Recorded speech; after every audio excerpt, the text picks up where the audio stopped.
Hello, everyone.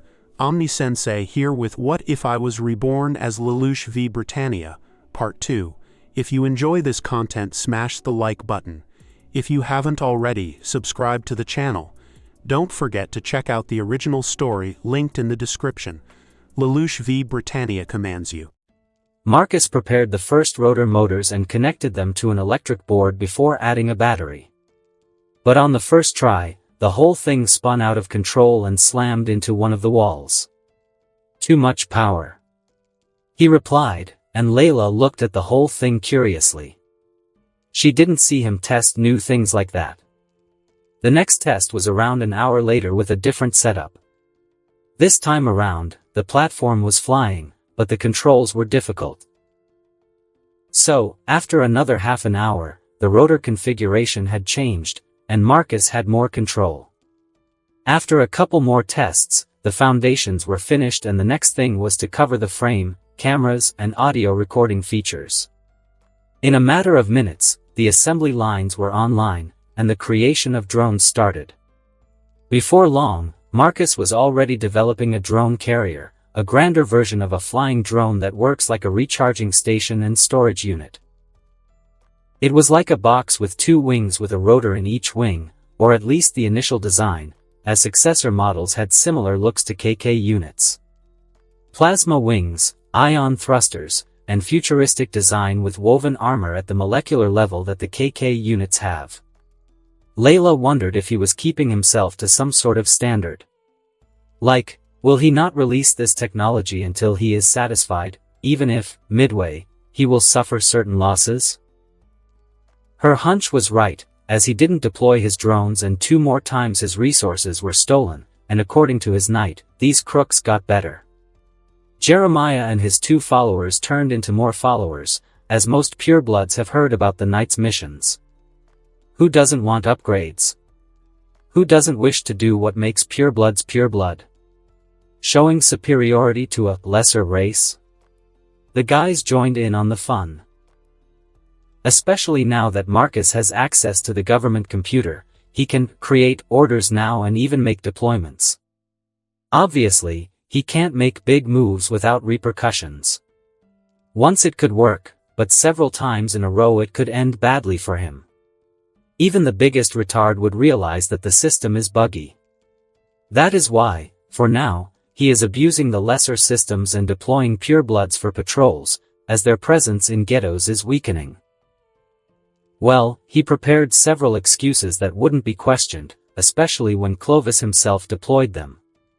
That's why he loves absolute monarchy like this. When it works, it works. Not many dare to question Prince when he is viceroy. Not when such an assignment is a small thing. However, even if he could deploy nightmares like this, these rebels learned new tricks that disappear with his medals. Cameras don't help, as they get destroyed.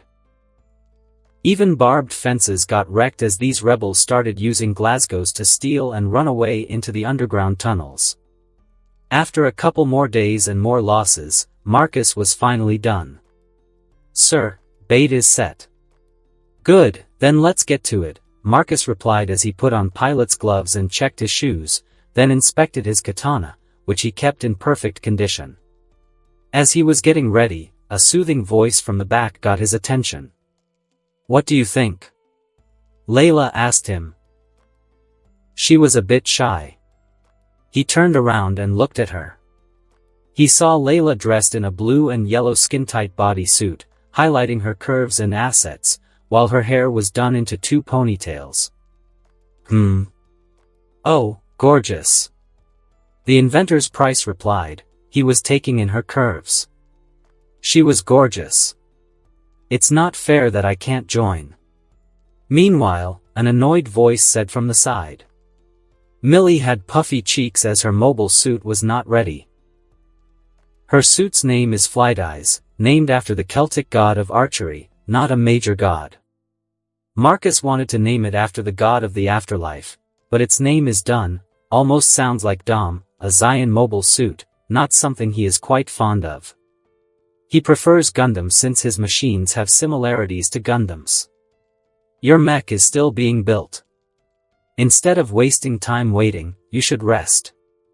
Marcus' eyes went away from the modern Joan of Arc and on Millie, who was waiting there with crossed arms. Humph, I can give support as it is.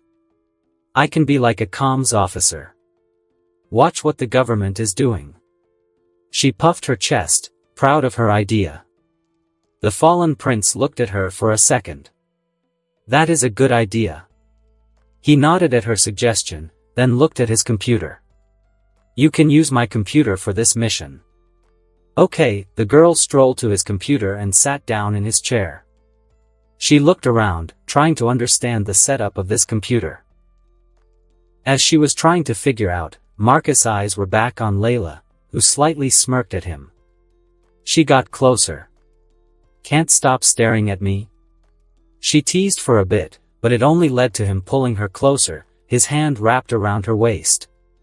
Indeed, now come, follow me. He pulled her to the glass wall. Behind the wall, the platforms moved, and the glass opened, and the machine came out.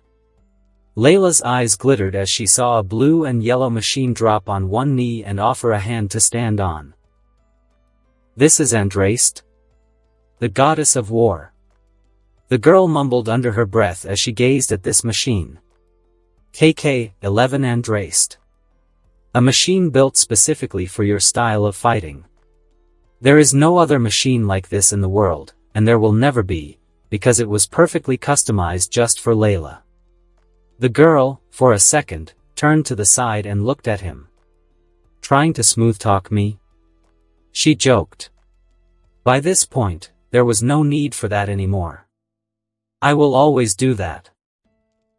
He shrugged, not caring about the whole thing about her surrendering to him. He still loves flirting with her and doing all those cuddles. Good. She leaned forward and kissed him for a second before jumping on the mech's hand, and the machine lifted her and brought her closer to the cockpit. The blonde girl got into her seat and the very next moment realized that it was identical to the simulations she had done. It made sense, since it was identical to KK-01 Tyrannies, to some extent. But that one had a movable control stick between the plane and humanoid modes. But back then, she didn't pay much attention, only now does she pay extra attention to the difference between her model and Marcus. As the mech scanned the pilot, it powered up, adding her biometrics as the primary user. After notification windows were dismissed, the girl was ready to go. Layla looked at Marcus, who was watching his girl board her mobile suit. Ready to go? He asked her. Yes. Good, then the doors are opening for you. The inventor prince pointed at the double metal doors that opened for the girl. The blonde looked at the doors, wondering if she could fly through the tunnel. Use autopilot if you don't want to fly through the tunnels yourself. He already knew that she would be nervous at this point. Layla was quite cute, as she had already racked a considerable amount of hours just flying and fighting, but she is still nervous when it comes to real flying. No, I will do it. With that said, Andraste's thrusters glowed as the machine lifted up and began to fly slowly towards the exit of the workshop. Marcus shook his head as he walked over, and his Tyrannies walked out with emotion. The humanoid machine folded into its plane mode. The inventor prince strolled to his machine and got into the cockpit.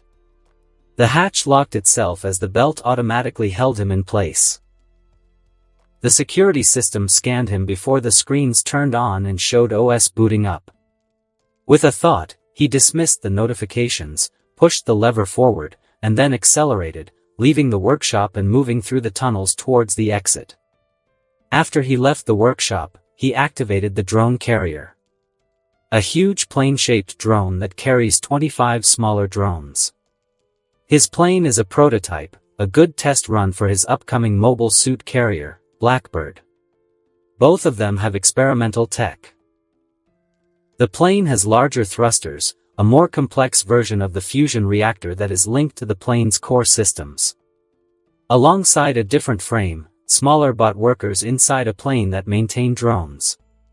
It's quite a bit of experimental tech, but he is confident they will work to an acceptable level. As he left the tunnels, he rushed into the sky. Moments later, another plane left the tunnel as well. It was a dull white plane without windows. The plane followed Marcus, and the two machines arrived at an acceptable height above the Japanese islands. Before long, sections of the drone plane hull opened and smaller triangle-shaped drones poured out, and began to descend to a specific area where Marcus' bait was taken away. Damn! Another great hull. Black-painted Glasgows rushed through destroyed streets towards the mountains in southern Japan. These Glasgows would move through specific routes, to drop idiotic Britannians who would fail their scheme once more. Or at least in their heads, their plan was perfect. After passing the derelict city, they jumped into tunnels and began to rush towards their base. Yeah, that fool continues to operate his scrapyards outside his little city. Easy pickings for us. The freedom fighters grinned. Sure, these guy got a fancy fence with barbed wires, but it's pointless against their freshly restored Glasgows. If we continue like this, Kyoto House would invest in us even more. The pilots continued to talk about their success via comms that were already hacked. Through that excitement, they didn't notice a small echo in their conversations. After leaving the tunnels, the four Glasgows rushed towards the mountain base. Once the machines were inside, they were greeted by guys who were wearing white bandanas with Japan's flag. Holy shit! That's quite a catch. This could be around 50 kilos of high-grade titanium. The leader whistled, seeing the catch. He could sell this to get another batch of Glasgows. His calculations come from all the previous catches of titanium he stole. The guy has no idea why Anaheim needs this metal. As far as he is aware, they use forms of carbon. It could be that Anaheim is making more than just exoskeletons and prosthetics. This could be said to be a high-grade military resource used in warships and defenses. It could be that they are stealing material that Anaheim is selling to the military-industrial complex. Now that idea caused the leader to feel a cold chill pass through his back. Do you hear that? One of the freedom fighters stopped smiling and looked around. A buzz? Bees? Everyone looked around. Then a booming voice spread through the whole place as the ceiling exploded, and white small-like planes poured in and surrounded the entire base of theirs. No one is going to sell anything. Especially my metal. A dark purple and black humanoid machine descended from the sky like a deity. What are you? The guys panicked as they quickly realized that they were cornered. Behind this machine, another one descended, causing these guys to despair. Two of these things. What the hell? Why, you can take these crates. The leader swiftly offered the loot back. Snort asterisk. Do you think this will quench my anger? You pests delayed my plans for weeks. Then. Die. The crazy bastards pulled out weapons like rifles, Molotov cocktails, pistols, grenade launchers, and rocket launchers. They all were trigger-happy. Explosions, sounds of bullets and sounds of glass shattering spread through the whole base of the freedom fighters. After the smoke and frenzy settled down, the sounds of rotor didn't stop. Several drones did drop from the sky, as rockets and grenades took them out. But the attacks that went towards the humanoid machines. There was not a single scratch on them. Is your hissy fit over? Can we decide how you all are going to die? What are these machines made of? The rebels panicked as they turned pale. The dark purple machine pointed one of the rifles at the boss and pressed the trigger. A blue beam erased the leader of the group. There was nothing left. Only a scorch mark. This caused a chain reaction as the rest of the rebels began to panic as they tried to escape.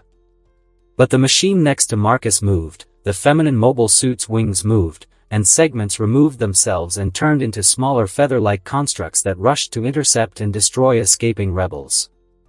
Before long, the sounds of beams and screams spread through the whole area. Marcus was speechless when he saw that. He was on the fence when it came to Layla pulling something like that. After all, she was his Joan of Arc. A good girl, but what he saw here was a bit different. I guess a woman's wrath transcends such things. He commented to himself as he was thinking about using his drones to self-destruct with these guys. But it was of no need, Layla took care of them with her funnels. They are all dealt with. No one will know that we were here. Layla's picture appeared on the screen. Indeed, I was thinking of using the self-destruct function on the drones. But this is fine as well. Marcus replied as he sent word to Jeremiah to collect his metal. Waste of resources. My machine was designed to deal with this kind of thing. As she said that, the funnels returned to her. I am more concerned to know what they did to get on your bad side. He asked, a bit concerned. Layla smiled, seeing his worried expression. Interfered in my life. After seeing that your technology is what will bring true peace, this kind of sacrifice means nothing. The girl replied with a smile at him. So she saw the light at the end of the tunnel. Marcus recalled that Layla is like LELOUCH, not him, but the original. Once she made up her mind, she would pursue it ruthlessly. That is, if she found that route. I see. Well, we are done here. Marcus' mobile suit looked around. The 4 Glasgows were scrap metal by this point, as people tried to board the machine, but it was destroyed before the freedom fighters could even get close. Can we fly around? There is a place that I wish to see. The girl asked as she looked hopeful. Sure. Marcus' finger went to holograms before him as he pressed on solid buttons, ordering his drones to return to the carrier and then return to the workshop for repairs and upgrades. Where do you want to go? He asked as the triangle-shaped plane-like machines flew out through the open ceiling, leaving the pair behind. Alps. She said, hoping that he won't flip. Hold. You two are going on a date or something. Millie's face popped up on their screens. What if I do? Layla rolled her eyes. Sure, I was thinking of flying around to relax. The inventor prince nodded at her request. He was thinking of flying just to relax. He built these machines, so might as well use them. Great. Then let's go. The Andraste began to ascend, the machine's thrusters glowed with greater intensity as the mobile suit rushed into the sky. Marcus smiled, seeing her having fun, he followed as his tyrannies folded into a plane and rushed after her.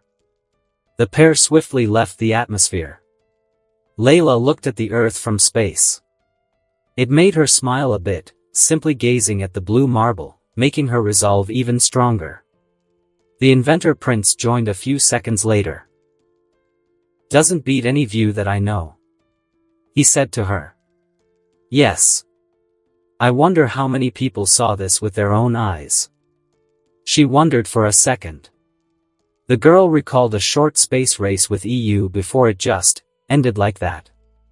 A short competition to put a flag on the moon. Britannians were the first ones to do it, that much is given with their absurd drive. But then, it was quiet on space exploration. The last frontier was forgotten. Now, however, it was a different thing. Marcus single-handedly is bringing it back with what one would expect from a Britannian prince. Only this time, this frontier won't be forgotten. It will become a common-day occurrence. The prince declared with steel in his voice as he began to check a route to the Alps. Do you have a specific place you want to visit? He asked her as he located the mountains in Europe. One moment. A couple of seconds later, she sent him a place she wants to visit. Alright, let's go. The pair of machines began to rush towards the location Layla had selected. Meanwhile, sometimes overeagerness could cost one his sanity. That's what happened. Some of the members of the purist faction were eager to please their new boss. Working for Anaheim and being in the military is a lucrative deal for the nobles who serve in the army. Money is not an issue for them, what they seek is recognition and status. Anaheim improves their machines. Better machines mean more chances to be promoted, and promotion is what they seek. But what half of them saw from a distance made their world turn upside down. Strange flying machines, absurd destructive power. Their fact spheres couldn't pick these machines up, only a regular camera could display them, but the images were blurry. Such unknowns made them scared. What the hell? Jeremiah. What is that? Kuehl was losing his marbles. He didn't care about rank and status anymore. He was scared shitless. Even the man who saw these machines up close was left speechless. The sheer destructive force they can bring to the table. Leveling a mountain with a rifle? What the hell? That's stronger than a battleship's main cannon. We need to talk. He seriously said, making the rest of them calm down for a bit. It would seem Jeremiah knows something. A couple of moments later, the knight took them aside. Everyone left their nightmares and waited for the Margrave to talk. The machines you see are called mobile suits. Who made them? They are far greater than anything Britannia has created to this day. Kuehl asked. He looked stressed. Just recalling them flying and using weapons that can erase mountain tops. It's made him terrified. They are made by His Highness, the 11th Prince, LELOUCH v. BRITANNIA. The whole group looked shocked. They gazed at each other before looking at Jeremiah. The 11th Prince? Wasn't he exiled? Yes. The knight nodded in response. The reason I am explaining to you all is that I am His Highness Knight. When he was in exile, and Britannia attacked, special forces attacked him and the princess. I can assume that someone in His Majesty's circle has betrayed him and killed the Empress consort, as we all know he loved Empress Marianne. The knight explained to them. The group started to wonder about the whole plot. This is the reason why the prince took an alias and created Anaheim Robotics. A cover to develop those machines. Kuehl realized what was going on. Indeed. You all have the opportunity now to serve the 11th prince. There is no other prince who has such advanced technologies. And his goals are not simple either. The group perked up, serving the prince? It's a common tradition in Britannia that when the emperor dies, a bloodbath begins for the throne. Everyone has power bases. The current second prince and second princess are the best candidates to ascend to the throne. But, they didn't expect something like this to exist. A prince who develops advanced machines capable of such power. Even a small group with those machines could threaten Britannia. You want us to follow the 11th prince? Kuehl asked. Indeed, you already know what technology he can produce. Your Sutherland received basic upgrades, you could get far better things. Maybe. Even a fully customized machine. At that moment, all the pilots gulped down. Feeling like it's a great opportunity, excitement was slowly starting to build up. For now, we simply follow Viceroy's commands until our prince needs us. Jeremiah declared, and the pilots, with motivated steps, rushed back into their Sutherlands. The group continued forward into the destroyed base carved into the mountain's interior. What they found inside made them stop for a second. It was a sea of corpses. While the Britannians are used to corpses, it comes with the profession, but what they saw was diced-up bodies, burned to ashes, only a leg or a hand was left. The whole scene was a reminder of what those two machines could do. What kind of technology did His Highness create? These were terrorists with weapons, yet they were killed instantaneously. The purest pilots observed how these people died. The way the corpses were lying, it looked like they were trying to fight, and then the next moment, all of them were killed. A method that can kill all of them at once. It was like there were many of these attackers. Each of those machines has a specification. As far as I can tell, His Highness developed a machine for his female associate. Jeremiah wasn't sure about the relationship between those, so he is being cautious about how he is calling their relationship. I see. The guys were wondering if he makes machines for his girls. What about knights? If they are to become his official knights, wouldn't he make powerful mechs to defend his honor? An exciting idea for the purist faction pilots. After inspecting the aftermath, the knights began to clean up, removing the crates with high-grade metal, collecting the broken Glasgows as the metal can be reused and then setting fire to the corpses. It took a while, but the place was cleaned up and the knights left with the loot. Meanwhile, in the Alps, overlooking sprawling grasslands, the pair were looking at the sunset. The pair attacked the rebels in the middle of the night, but in Western Europe, it was sunset. The best time to relax and enjoy the view was when Marcus had his blonde girl in his lap, gazing at the orange and red clouds. The pair of machines was kneeling around them, keeping the cold air from reaching them. "Is this what you wanted to see?" he asked her as he was hugging Layla. "Yes." She slowly nodded, enjoying the scenery. "I lived in Paris most of my life. I remember, some of the time before, but it was always the city life.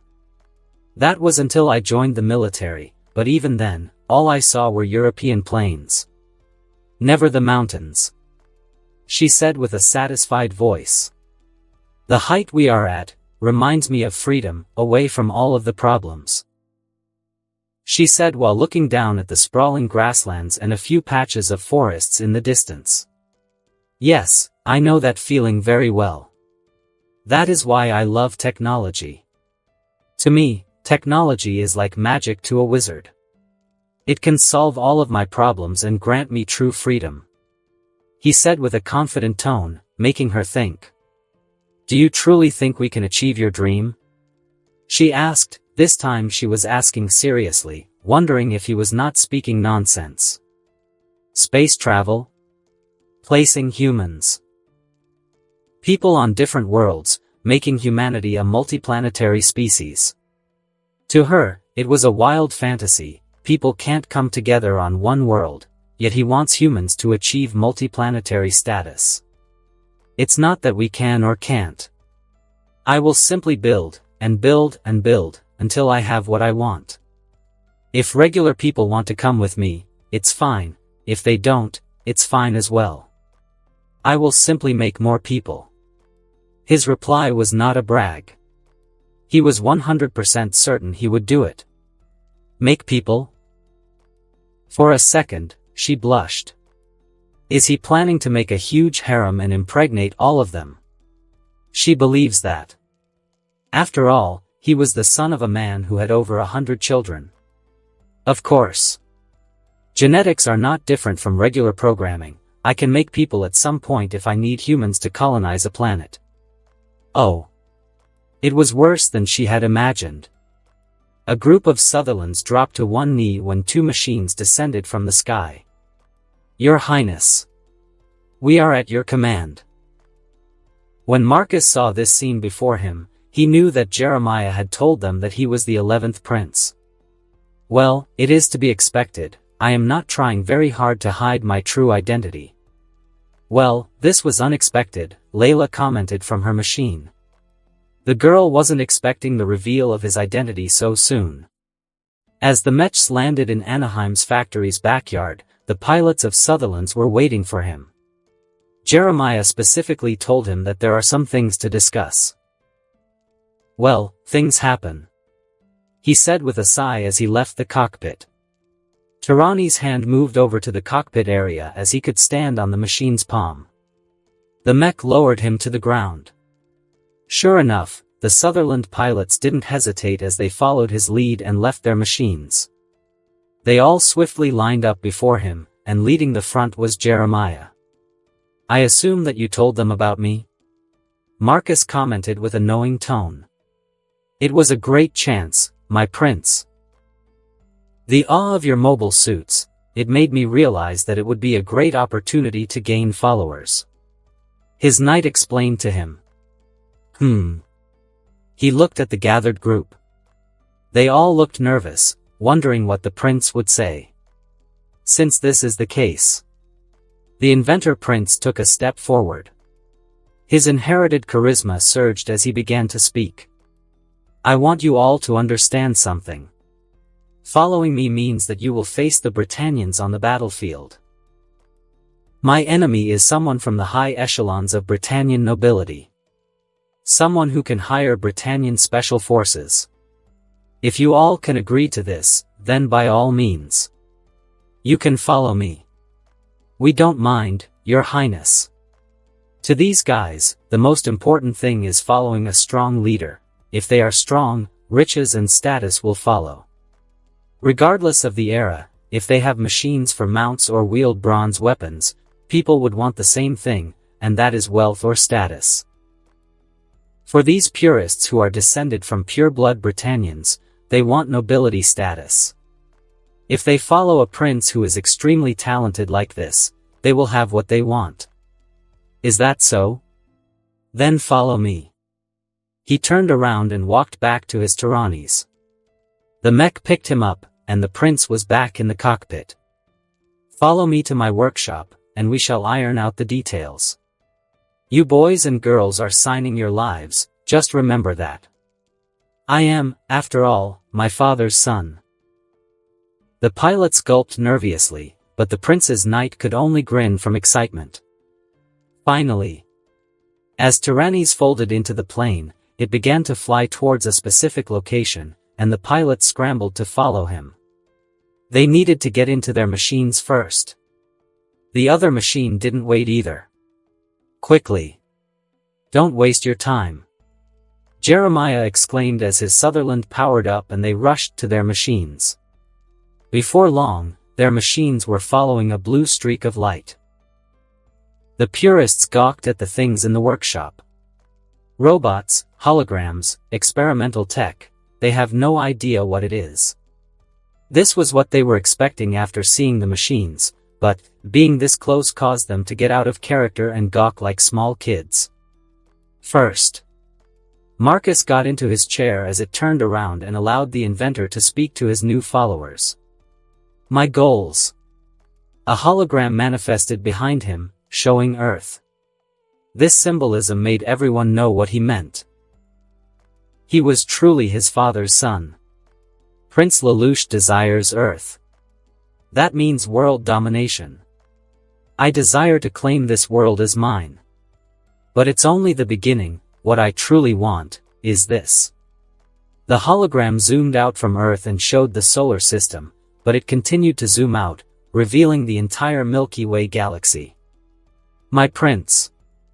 Marcus didn't stop as he showed a hologram of the KK-01 Tyrannies mobile suit. This is KK-01 Tyrannies, it's equipped to fly through the void of emptiness.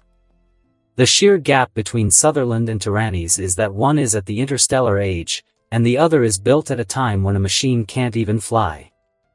The group lost their voice. They tried to reason that the prince's goal was absurd. I already have the entire infrastructure set up. All I need is to gather resources and build my base. Once the base is set, I will start building my space infrastructure and send resources down to the planet's surface. It's not the matter if I can, but when. The new group gulped down what they were hearing was sci-fi. Only Marcus Knight was grinning like a silly person. He was ready for this. All of you shall be my knights. I expect loyalty. Marcus got serious. What I am doing is bringing in a new age, an interstellar age. Nothing happening on Earth at the moment compares to my mission to put humanity on other planets. He spoke while standing up. That means all of you have a chance to leave an eternal mark on an interstellar empire. Continents, planets, and even solar systems can be named after you. That is what you are joining. On the other hand, if my trust is broken, I will know that, since my artificial intelligence is already embedded in Britannian systems. He smiled, making them feel a chill pass through their bodies. However, it only lasted for a second as they all felt excitement wash over them. It was a grand mission. The group started to feel pride swell. They were like the explorers who discovered the Americas. But on a greater scale. Forget a new continent. They will be knights to the Emperor, who will rule space itself. At the moment, all of them dropped to one knee. The group began to swear their allegiance. Good. Then let's start with upgrades to your machines. Marcus looked at the group of Sutherlands that took up a considerable amount of space in his workshop. Around Imufuji, there is a set of houses built in the old Japanese style, which were the 6 houses of Kyoto. The remnants of the old Japanese government that are responsible for several influential families that survived the invasion by surrendering to Britannia never gave up on the hope that they could gain independence. Their plan from the beginning was to support rebel groups throughout Japan. Give them money and even nightmares, like restored Glasgow's. But even they felt for the trick concerning Anaheim, assuming that it was a Britannian military scrapyard. These plutocrats and industrialists decided to support rebels in attacking these so that they could utilize resources that Britannia is not aware of that they had. It was a scheme to gain more resources for the independence movement.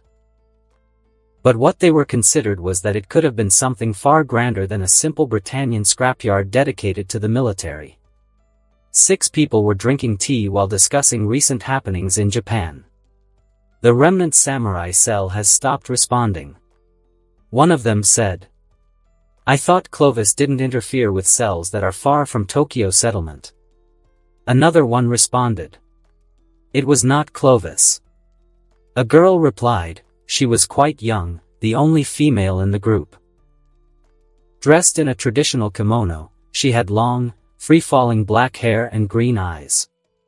Observers said that it was 2 machines that were nothing like Britannian nightmares. They can fly and wield weaponry beyond observers' understanding. She repeated what was written in her report. Makes no sense. Who provoked such an enemy? And more advanced than Sutherland's?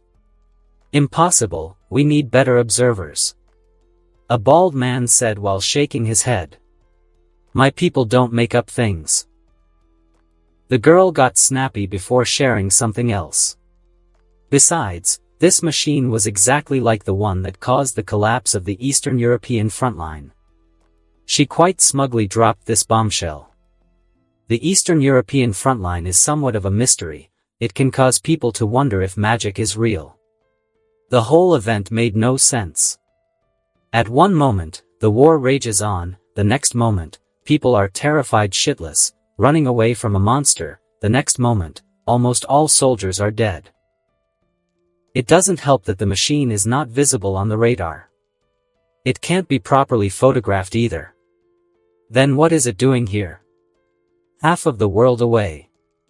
The leader of the group replied as his tone was heavy, and worry was visible in his eyes. No idea. I am simply reporting what I was given. The black-haired girl took a sip of her tea after promptly replying. The group continued with their daily meeting. That was until one of the black-suited bodyguards rushed into the room. "Yes, sir." The bodyguard looked at the old bald man. "We have a problem." "What kind of problem?" The old man raised his eyebrows as he looked at his security. "A flying machine landed in the backyard." The sweaty guard replied. He was worried. Exclamation point. Exclamation point.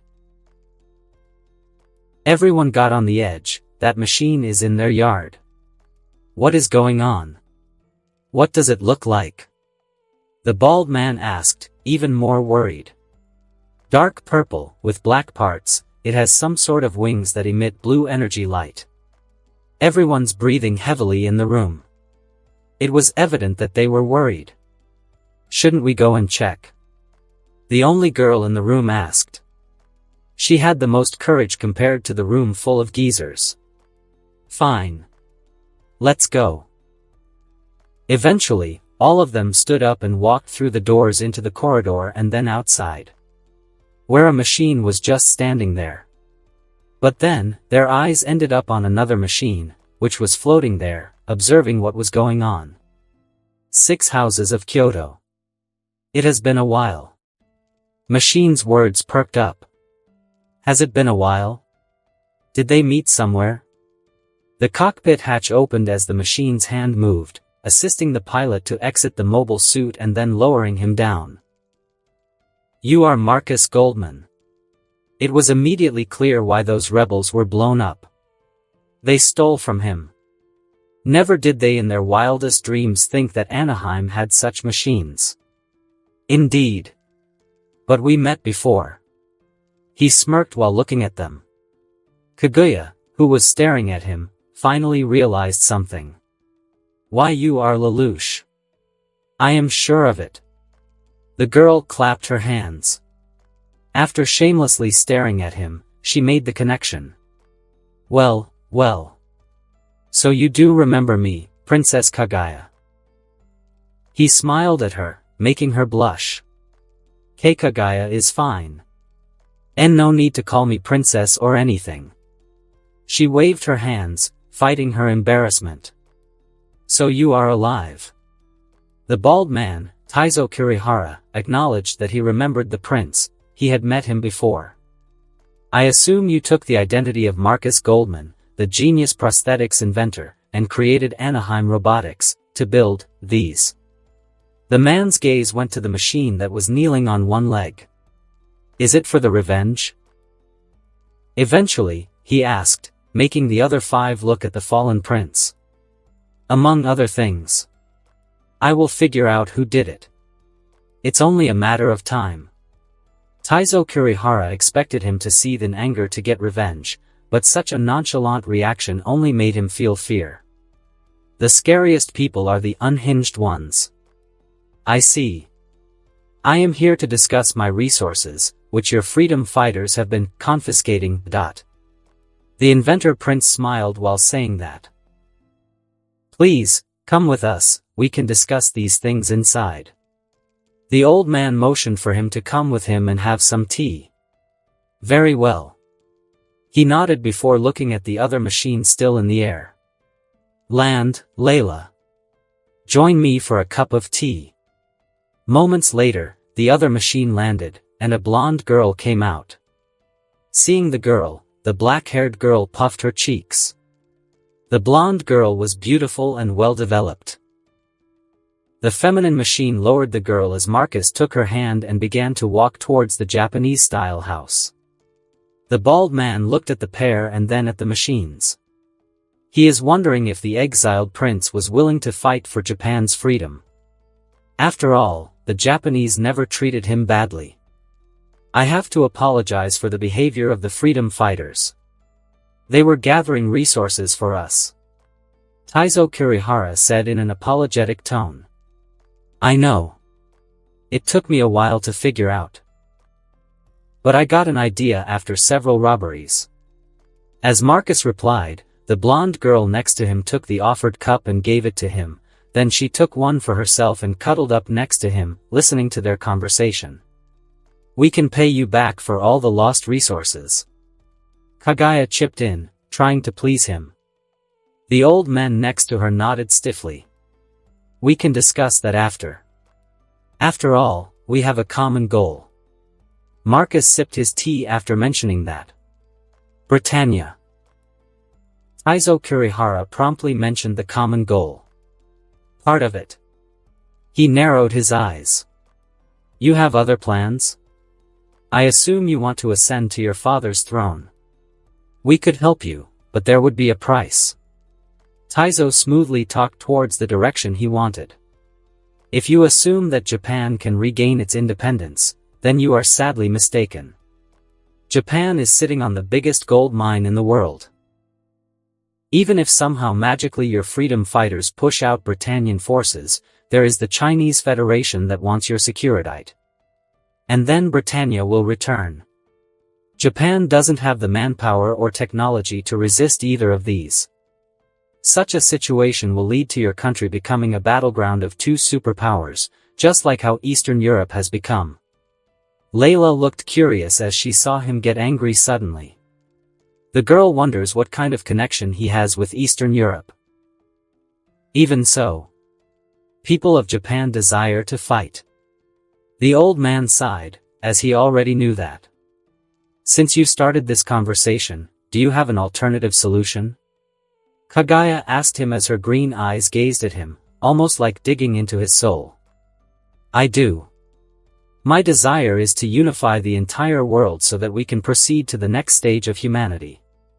Marcus replied as he swirled the tea inside his cup.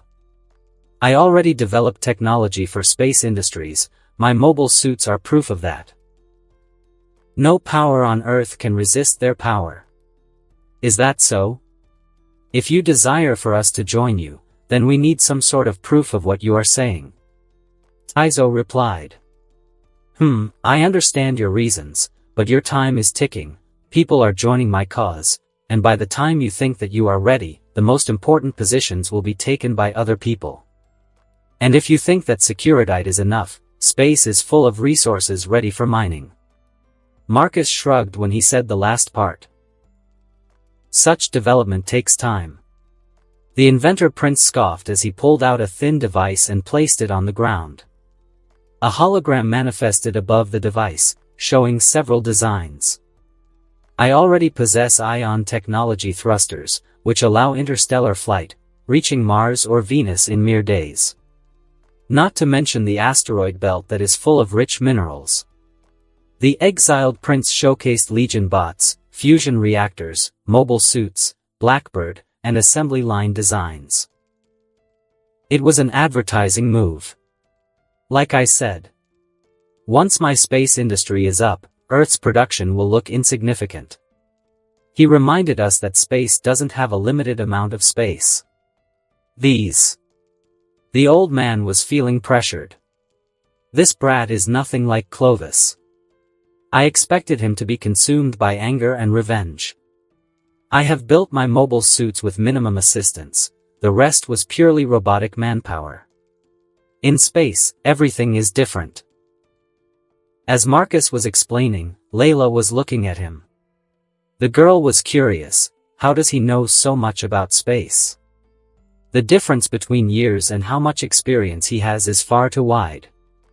That has made Layla and now Kagaya interested. My Sumeragi family will join you, Prince LELOUCH. Kagaya smiled at him. From the very beginning, she was planning to help. Her move made other leaders of their houses a bit hesitant.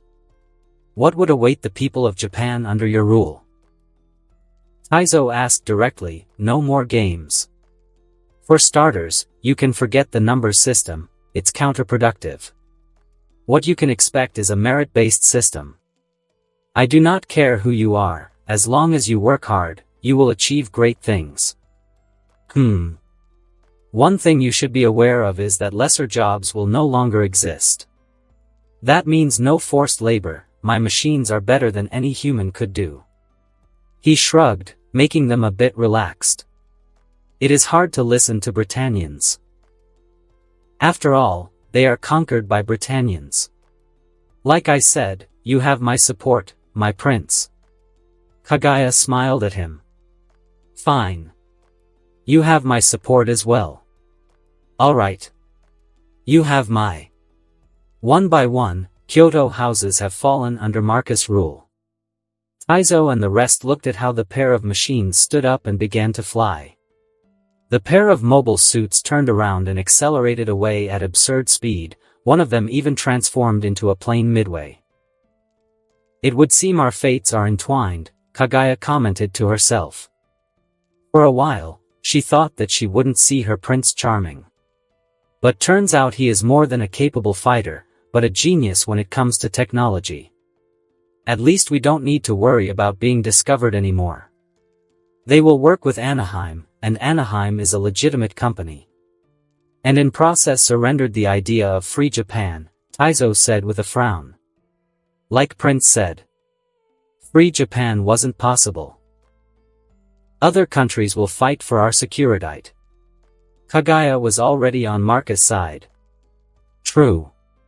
But I had this hope that we could do it. The old man sighed. And I do believe it's better if Marcus unites the entire world and then focuses on space. Kagaya replied as she looked at the sky. Her eyes glistered for a second. She was excited for the future. As long as we can keep our traditions and culture. The old man looked away as he began to walk towards his house. He needs to process this development.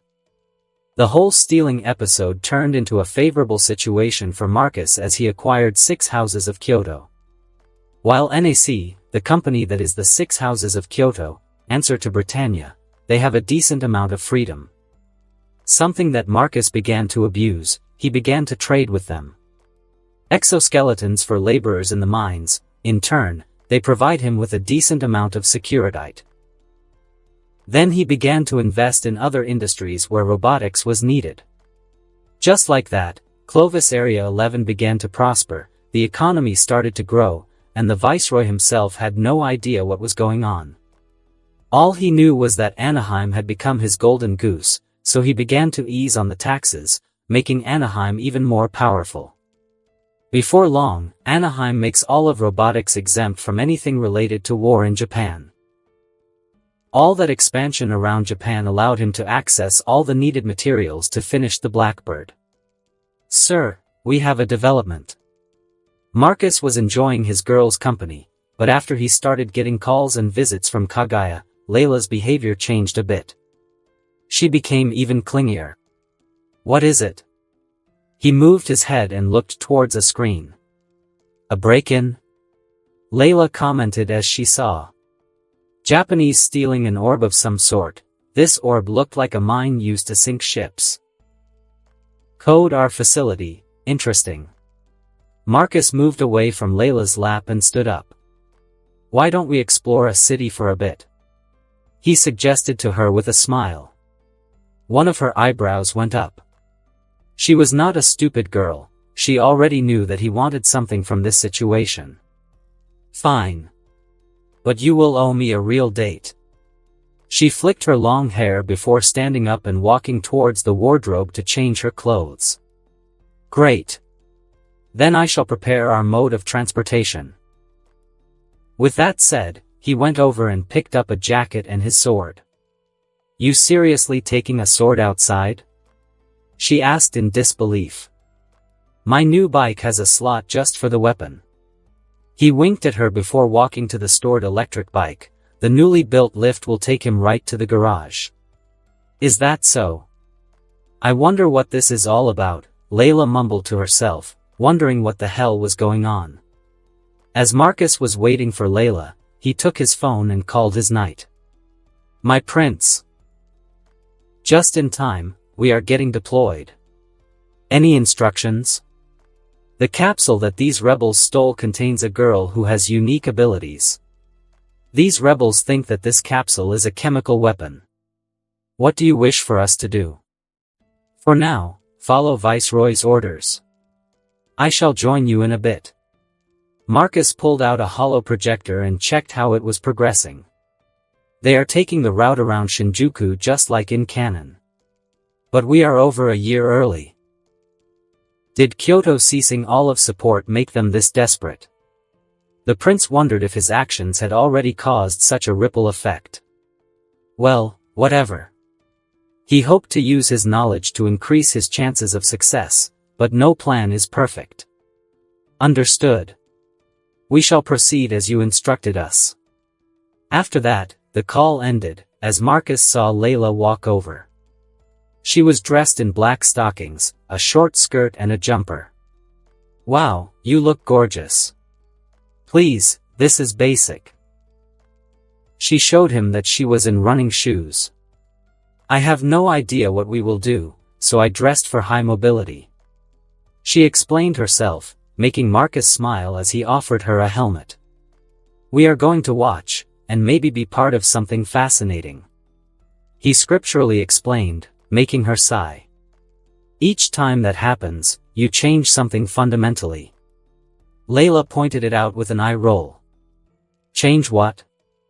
He teased her, making the girl snort at his question.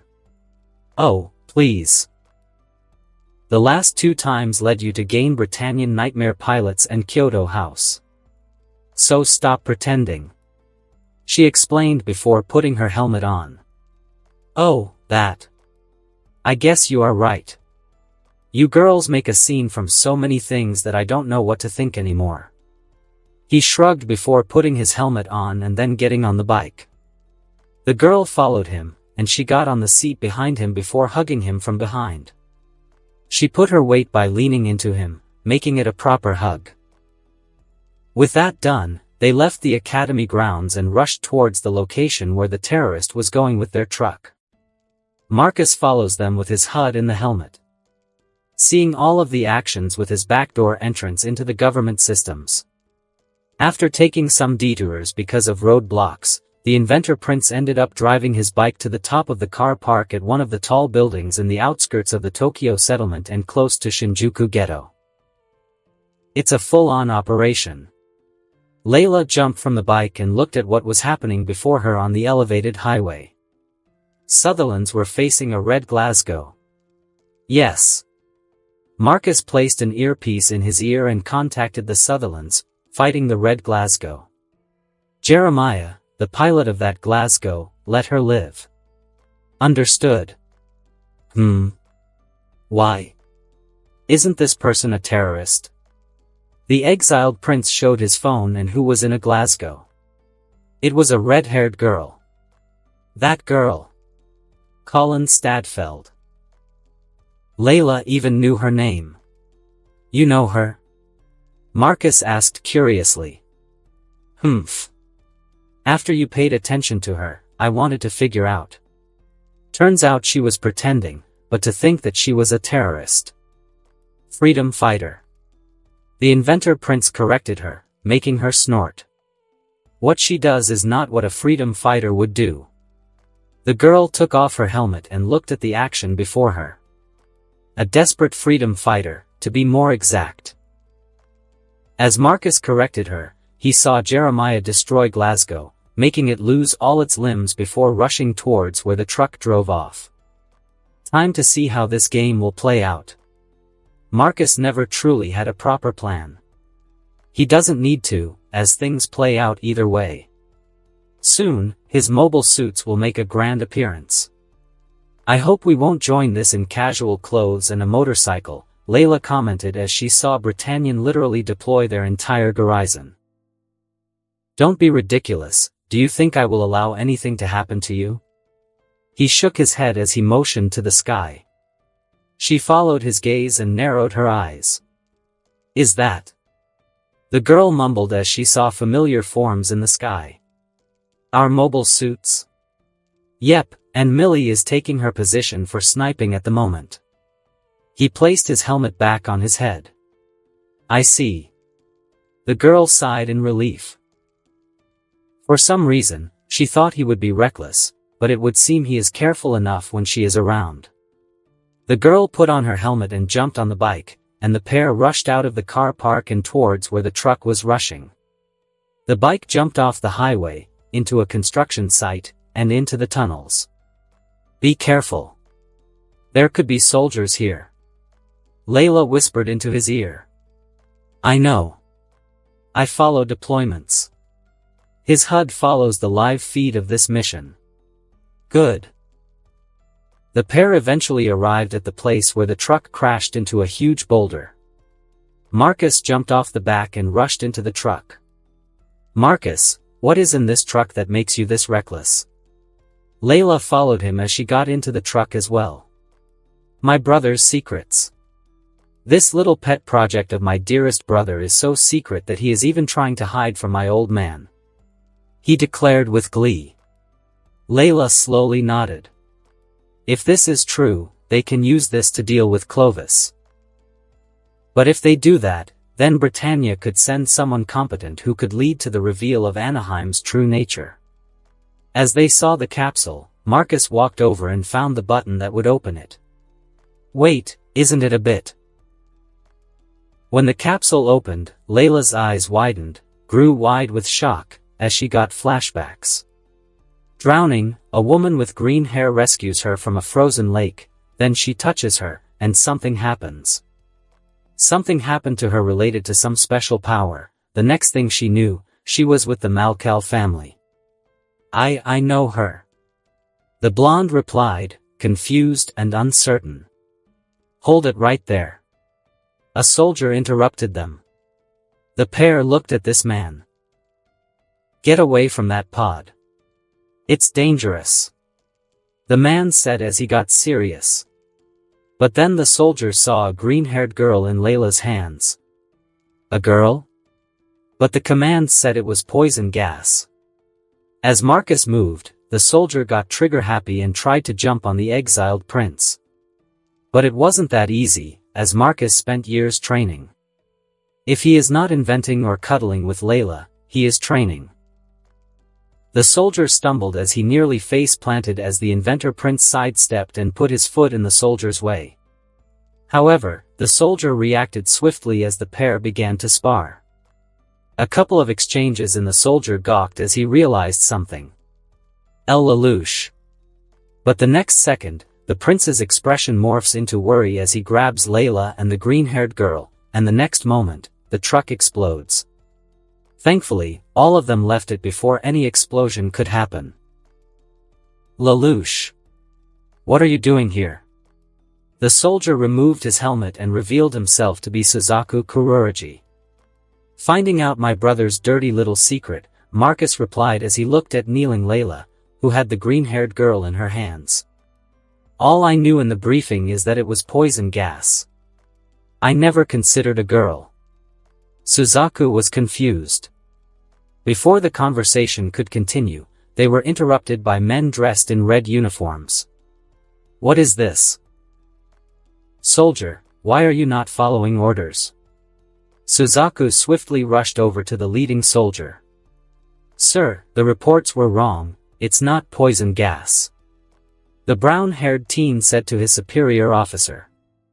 Is that so? The man, who looked more like a criminal than an officer, pulled out a gun and gave an order to Suzaku that made him freeze in that spot. These two witnessed a government secret, kill them for me. He ordered with a bloodthirsty grin. Suzaku looked shocked. He looked at the gun and LELOUCH, standing at the back. Sorry, sir, but I can't do that.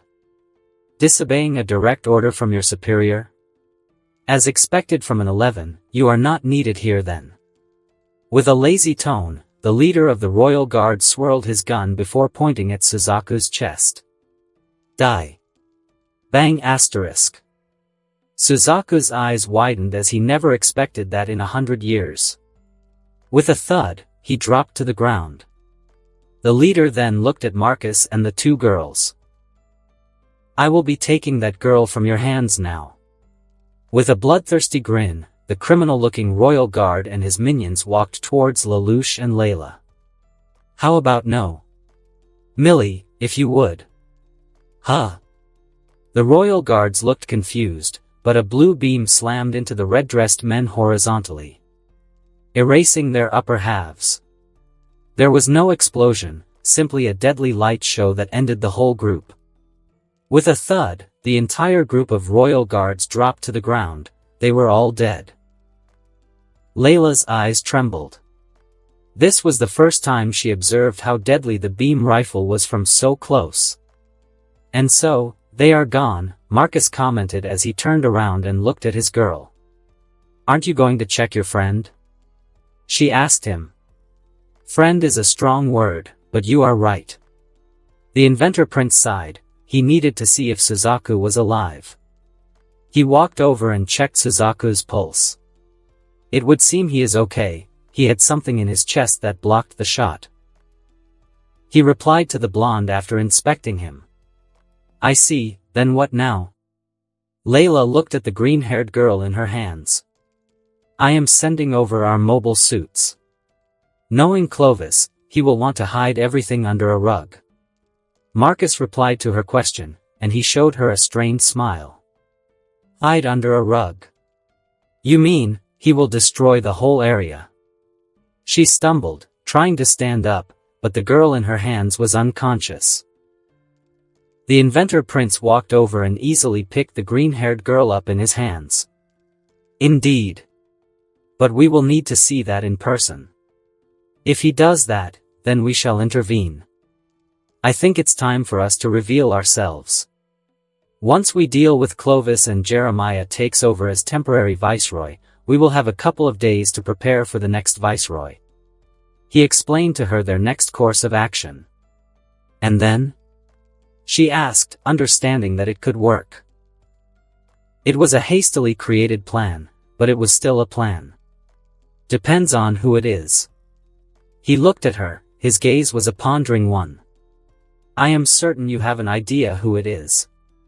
Layla stood up, dusting herself off before looking at him for an answer to her question. Of course.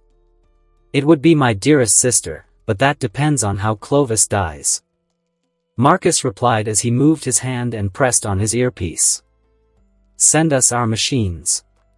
He requests their rides. You have a lot of sisters, who are you hinting at? Layla rolled her eyes when he said dearest sister. It could be 1 out of 100. Cornelia, who else is a decent fighter in my extended family? He rolled his eyes. Her. The Witch of Britannia. Layla grimaced. She had heard of her. Thankfully, she was never on the front line when it comes to Witch of Britannia. As far as she is aware, Cornelia is a great military commander who has never lost a battle so far. Indeed. But Cornelia is a military commander, not a politician or economist. I doubt she could see through my company's true purpose. He reasoned. At the same time, watching how their machines were descending. Even so, Anaheim is too big. She could potentially come to see you. Would you think she will figure out your identity? Maybe, but there is another alternative. And that is? Layla asked as she saw her Andraste land before her. Euphemia, my other dearest sister. He replied with a smirk. Right. I will withhold my ideas, because you have too many family members and a bunch of variables. She sighed as she walked over, and her mech picked her up. Indeed, that is why overwhelming power is the best. He winked at her before entering his Tyranni's mobile suit and getting comfortable in his seat with a green-haired girl in his hands. He perked her up, making sure she was comfortable. As he did that, his machine powered up, and he began to fly towards where the battlefield would happen soon. Marcus noticed on the map that Command Base G1 is moving towards Shinjuku Ghetto. A large chunk of Sutherland's is joining the fray. Most of them are part of his group. He could see that via his map. These units are dark purple while Clovis troops are blue. His surprise attack would destroy Clovis troops if he were to make a move. Jeremiah, I shall begin my attack. Understood. Should we assist?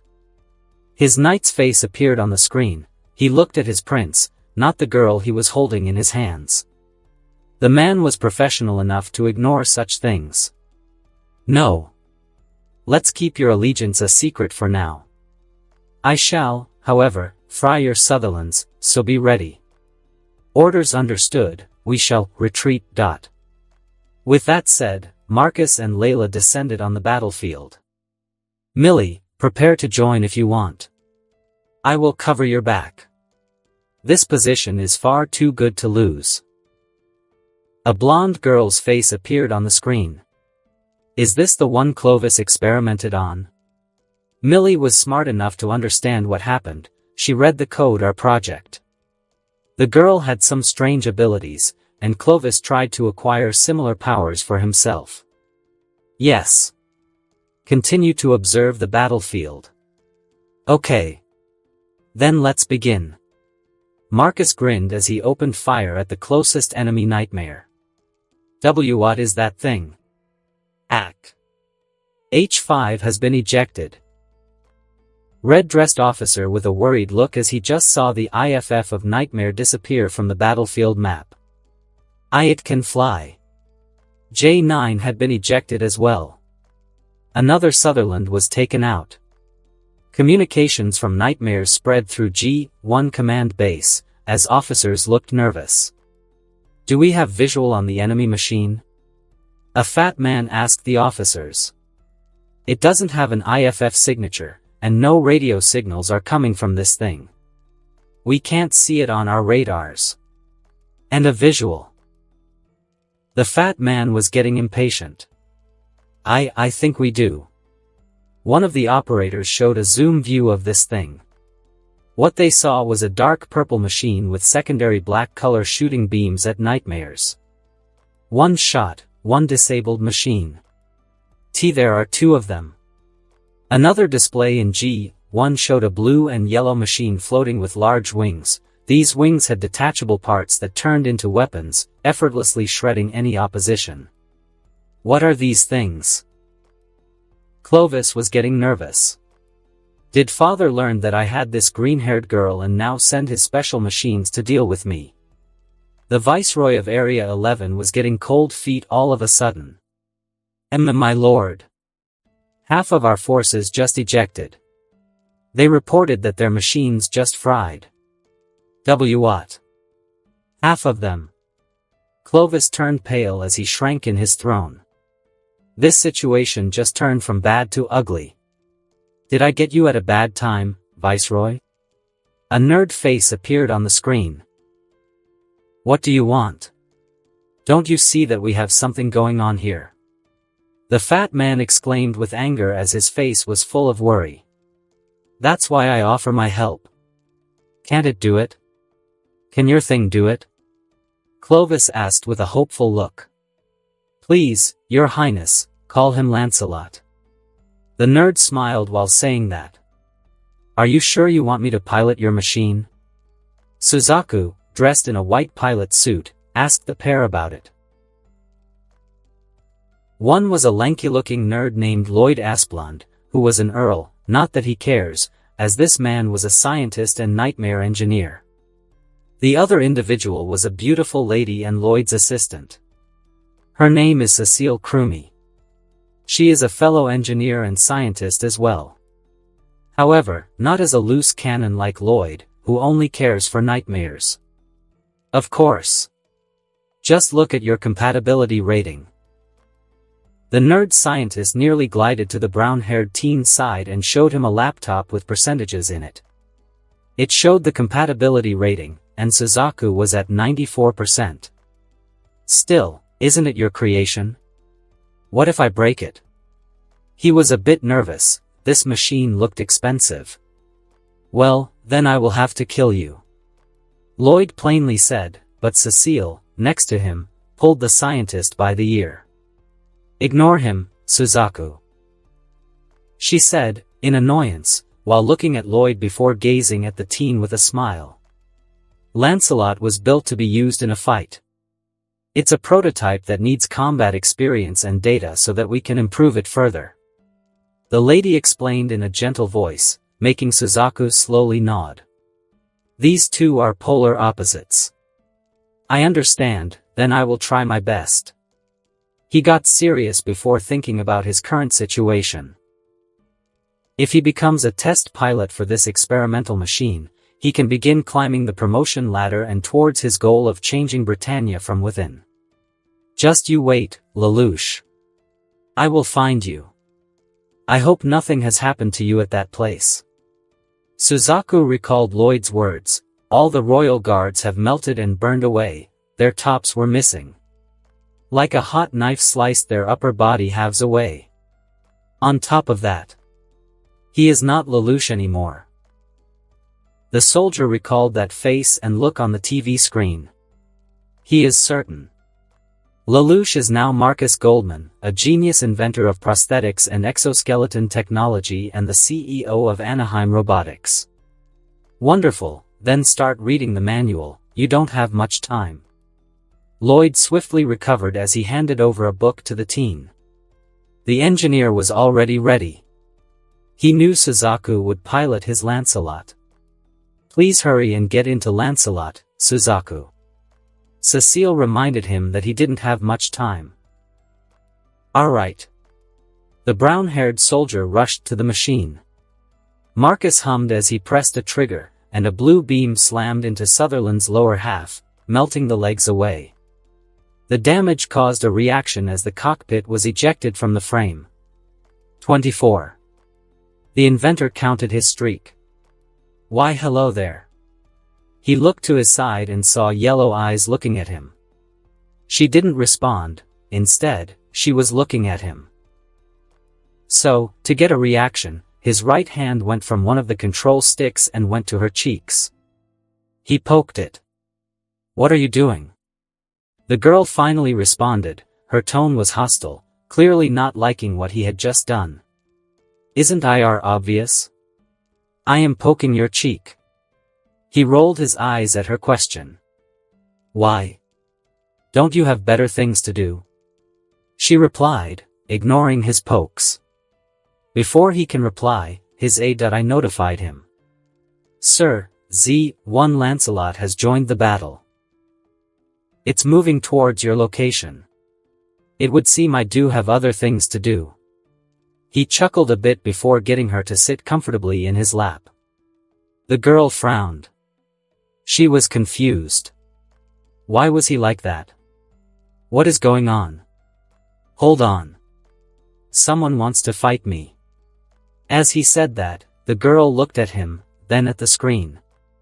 She was curious, what is this machine? She doesn't even know how she escaped from the lab. Was he the one who rescued her? But why? Does he know her? As she was confused, the girl watched what would happen next. What is this thing? See the screen. The enemy nightmare is blurry for some reason. Suzaku said via radio to the control. Let me see. The nerd scientist checked the direct video footage. Interesting.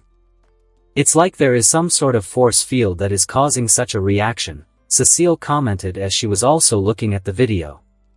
I will take it down regardless. The brown-haired teen jumped as his Harkins launched at the machine. There was a contact, but the Harkins, which should have cut the flying machine, simply bounced off. Is this supposed to do something? The machine spoke. According to my data, this machine is the next generation prototype. So far, I have not seen any improvements. The beam rifle pointed at Suzaku as he grimaced for a second, launching himself away from the beam rifle's range. But the enemy machine's hand moved after him, as it ignored physics. Fast. How can it move so fast in the air? Suzaku's thoughts raced fast as he tried to think of a way to get close. He has no other weapons but Harkins. However, this machine rushed after him, getting very close, and suddenly, a blue energy sword moved towards him. I can't dodge it in time. Suzaku moved just enough, the very last second, as the vertical slash went through one of his hands, slicing off Lancelot's limb. The alarms flared inside Lancelot's cockpit as he tried to get some distance, but then the other hand of the machine moved, and a blue beam shredded one of Lancelot's legs. Shit. He got me. The white machine was about to collapse, but then Suzaku used the Harkins to try to move away from the enemy. The idea was to move like a monkey through the derelict buildings. But the flying machine was already next to him. What is with this speed? Suzaku paled as a kick slammed him into the ground, and the nightmare ended up lying on his back. Inside the cockpit, the brown-haired teen grimaced as he felt like shit. He might not have been shot before in the tunnel, but he has a huge bruise on his side. And now he is getting thrown around like a toy. No! My baby! How dare you to treat my Lancelot like this? Lloyd was pulling his hair as he couldn't believe his Lancelot was being treated like this. Incredible, I have never seen anything like this. On the other hand, Cecile was checking the data she was getting from Lancelot. What? Lloyd stopped all of a sudden and checked Cecile's computer screen. The reader inside Lancelot is showing me something weird. She showed the diagrams. Electromagnetic interference? He asked, fixing his glasses. Yes. It's like this machine had a magnetic field on its own. Like a planet? Lloyd questioned. Only planets or suns with active cores have magnetic fields. Probably. Cecile replied, wondering the same thing.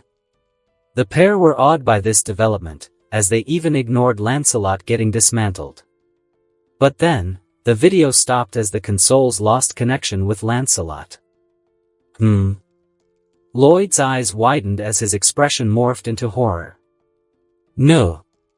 Lancelot. The guy realized that his machine was out. Marcus looked at the pile of parts that was the white machine. The only thing intact was the cockpit. You are one sadistic man. Is there a reason why you did all of this? The girl in his hands commented. I am an engineer and inventor, figuring out how things work is part of my job description. He explained his reasons. Right. She sighed. But that sadistic grin says otherwise. The green-haired girl pointed that out. Snort asterisk. It's called enjoying the end result. All of that is worth it when the most advanced nightmare in the world is beneath my feet. It means that the machine that I created is leagues above anything Britannia could produce. He explained to her before Tyranni's hand moved to the cockpit. Slowly, he opened it and looked at Suzaku, who was out cold. And just like that, my prize has been acquired, Marcus said with a smile, before connecting to Jeremiah. Collect my loot, keep the pilot alive, or more like place him somewhere safe so that he can leave once he wakes up. Understood. Is there a reason why you kept him alive? The girl asked. And why not? He is a talented pilot. The only issue is that his machine was primitive. If he had something at my level, it would be a different tale. So, you acknowledging your limitations? She asked, very curious. Of course. He scoffed at her. My talent is to build. If I see a mountain in my path, I will build something to overcome it. In other words, you will build yourself and overcome your father's empire. The girl reasoned. Huh. Indeed, my dear. He poked her cheek once more. You won't ask how I know your identity? The green-haired girl asked, very curious. Aren't you afraid I will tell people? She asked, moving her head to the side. Not at all. For one, you need to be away from me to speak to someone. Second, you need to have the means to do that. For the third, I won't allow that, now that you are mine. Is that right? She hummed, wondering what was going on in his head. Relax, and let me do my thing. He smiled before leaning forward and whispering into her ear. You do want to get back at the man who did all those experiments on you, right? Her eyes widened for a second before a sadistic glint took over. If you can do that, then I will be very grateful. Her tone got softer all of a sudden. I will, because that is what we are doing now, Marcus said before he contacted Leela and Millie. Do you need to hold her like that? Layla asked, her eyes a bit narrowed. Oh my, Layla, this newcomer will take your spot as favorite. Millie joked, as she found this amusing. Can we skip this? The inventor prince sighed. It was a tired one. The pair didn't comment further as they waited for his command. We are proceeding to G1 to take out Clovis. Are you sure? Clovis is your brother, Lelouch. Millie asked with a worried tone. I am not the one doing it. He replied while looking at the girl in his hands. You letting me do it? She looked surprised. Do you want to, though? I can make him disappear in different ways. He shrugged. He is standing in my way for galactic conquest. One thing is certain, I need him gone for my knight to take over as temporary viceroy. I see. Then you leave him to me? The girl in his lap asked to be sure. Indeed. Good, very good. You don't need to worry about what I will do to him. Her smile sent shivers down Layla and Millie as they were afraid for Clovis. In that case, let's proceed. Marcus stroked her long green hair. There are 3 of those machines. One of the officers responded with horror as he saw machines rushing towards them from a distance. They saw the 2 originals, but then all of a sudden the third one appeared. A green and white model with a huge rifle. Most likely a sniper. Just thinking that something like that exists makes them feel chills. How are they supposed to fight it? What is the range of this thing? Another one. Clovis nearly passed out. Where are my nightmares? The Viceroy roared with a terrified look. Shit makes no sense anymore. He lost his entire garrison in a matter of minutes. How is he supposed to fight now? Nothing makes sense. Hi. Prince Clovis squawked as he was about to run away from his throne and outside G1 command base. His troops were beaten. The only thing he has left is old tanks and infantry. They are not useful in defending him, as they are far away. So he tried to run away, but his followers even left him first. Before he could even leave the CIC room, the doors sealed and left him alone in CIC. I command you to open the doors. How dare you? I am your viceroy. I will hang you for this. Clovis banged the door, trying to get someone to open it for him. But then he turned stiff as the sound of shattering glass and the smell of burning metal caused him to slowly turn around.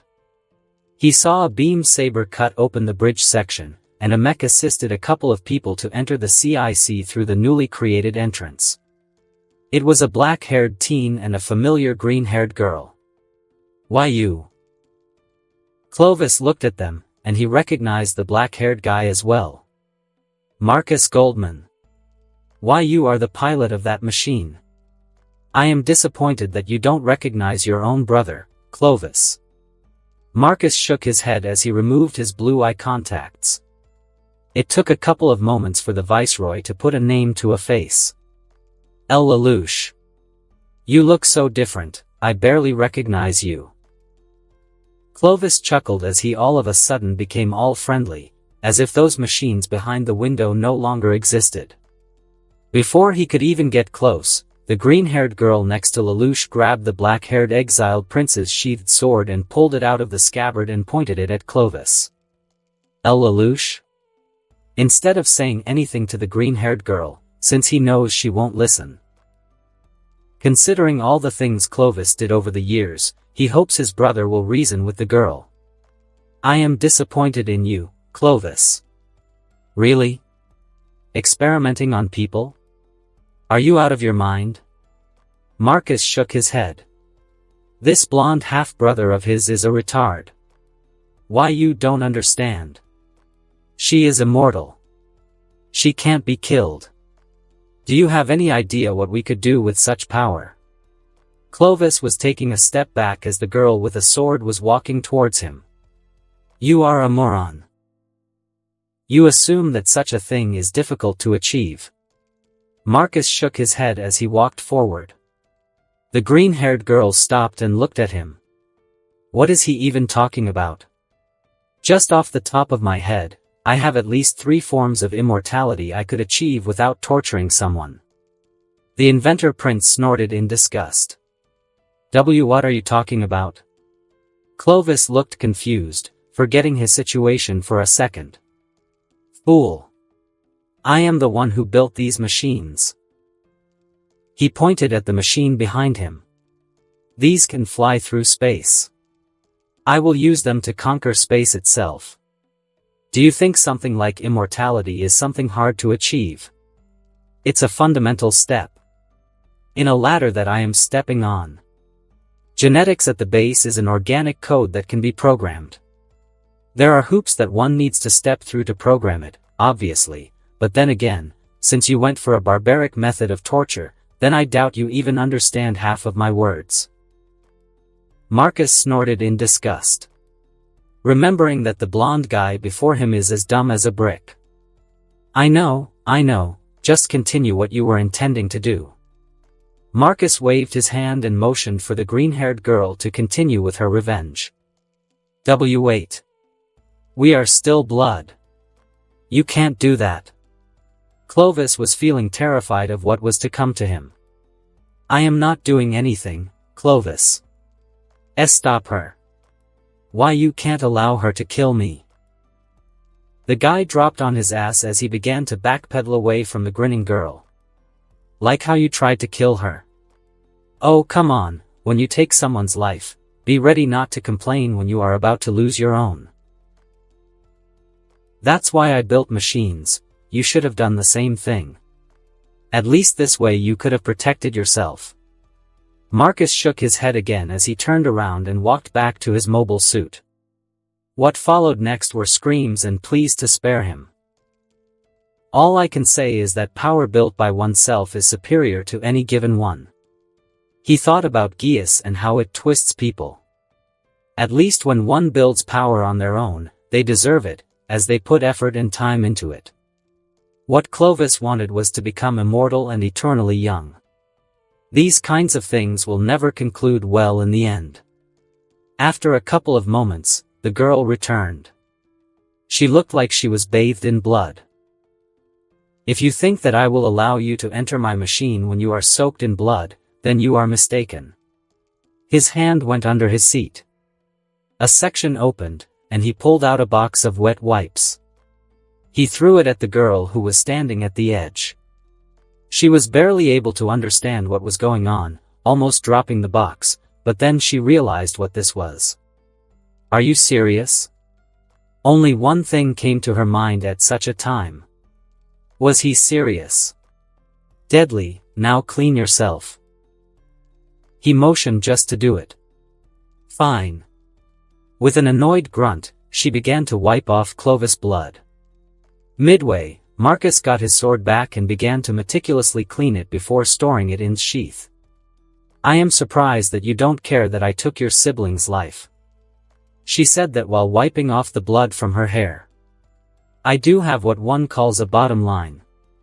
He snorted while saying that. Clovis was a lost cause. He had no part in my future. If he salivated like that from something as basic as immortality, then he will betray me for less. Immortality is not basic. There are only two beings in the world who have what you just described. She said with an assured tone. For now, yes. However, I haven't started delving into biology that much. He stroked his chin. Thinking that he should start delving into that. Mobile suits are great, but he was still flesh and blood, quite vulnerable. It will be hard to survive once he starts space exploration and development. Your confidence is commendable, but for years, no one could figure out my immortality. She smiled for a second, her smile was a bit mocking. The girl has heard this many times from numerous people, to her, it was like a song on repeat. That's because people lacked a point of reference. A starting point. Just like how people said that deep-sea exploration was pointless, as they had no way of knowing how to do it until they discovered the compass. She shrugged, hearing that. Time will tell, just like for the past 500 years. Regardless of what they say or would do. She will see it one way or another. Once she was clean, the girl walked over inside the cockpit, handing over the remaining tissues to him. Satisfied? The green-haired girl asked with a raised eyebrow. Yes. Now come over. He motioned for her to get back into her spot. She didn't hesitate and got on his lap. Before long, the machine's thrusters turned on and tyrannies began to ascend. He pointed the beam rifles at the G-1 and opened fire. Moments later, it exploded into a ball of flames. Marcus didn't hesitate and killed everyone in the area, making sure no one could have seen him. At the same time, his AI is on the watch for anyone uploading anything on the internet or government computers. Is it over? I assume Clovis is no more. Layla appeared on the screen. She frowned when she saw the green-haired girl. The green-haired girl in question looked at her. Her yellow eyes gazed at hers. I know you, but where? But then she realized something. That's right. In France. To think that the geas she gave to the girl back then will be here. Fate works in strange ways. He is gone. Marcus looked at the girl in his hands. He realized that she got very comfortable, and really quickly. You didn't tell me your name yet. He asked her. One of her eyebrows went up. I guess I didn't. You can call me CC. C.C? Is that a code? Well, it doesn't matter. He shrugged, making her a bit annoyed by how nonchalant he was. It's like he expected that from her. It makes her feel that he is seeing through her. And that is annoying. How could he? She lived hundreds of his lifetimes. Regardless, she will watch him, and might as well give him geas. If he wants immortality that much, she can give it to him. Ha! Let's see how he will deal with that. Her cynical side surged. Now she wants to see how he will fail. If he is that confident in his abilities. Yes. Anyway, CC got her revenge for torturing her. Marcus said to Layla. Is that so? He was your brother. The blonde mentioned that. Indeed, he was. I have many of those back in Pendragon. He rolled his eyes. Right, we will talk once we are back at base. With that said, the conversation was over, and the three machines returned to the base. CC watched as one after another they were stored in a special place behind a wall. They are maintained by machines. A lot of machines. After looking around, she noticed that this place was far more advanced than the Geas Order, which should be the most advanced place in the whole world. With all of their fancy technologies and research. But then again, she hasn't been there for years, and this place develops different things. I know you. Layla walked over as soon as Marcus and that girl were out of the machine. Instead of saying anything, Cece's forehead glowed, and Layla's left eye reacted. It morphed into a blue bird symbol before shifting into a red symbol. Fascinating. You never activated your Geas before. That is impressive. What did you do to me? Layla covered her eye. Nudged you a little. The green-haired girl shrugged nonchalantly before curiously smiling. I do wonder what your ability is. What are you talking about? The blonde began to get nervous. By this point, the ruckus attracted Marcus and Millie. The fellow blonde was telling Marcus how well her KK-21 flight eyes worked. What is going on? The pair walked over to them. She did something to me, Layla said as she looked at Marcus. There was eye contact, and that moment the blonde stopped in her tracks. She began to understand. Marcus, his desires, his ambition, why he is trying so hard, why he desires space so much. It was similar to her. She wanted freedom and power to live the way she wants to live. For Layla, just being away from the Malcal family was her goal. But Marcus? He was someone from a different league. He doesn't just want to achieve space travel and become the ruler of space, but he wants to drag entire humanity with him. It's like an theater act for him. He will drag everyone into it and make sure they experience the whole thing. Now that she connected to him, the girl understood him, at a deep level. Now do you understand? I was serious, wasn't I? I desire to leave monuments through space. To show the true glory of achieving greatness. Just like how Alexander wanted to see Oceanus. Marcus spoke directly to her. It was as if they were connected. Him doing that spooked her, as she closed her eyes and the connection ended. The girl stumbled a bit before refocusing. She was in shock. What was that? Well? What did you get? CC got closer, wanting to hear what the girl's ability is. What was that? Why was I in Marcus' head? Layla asked CC.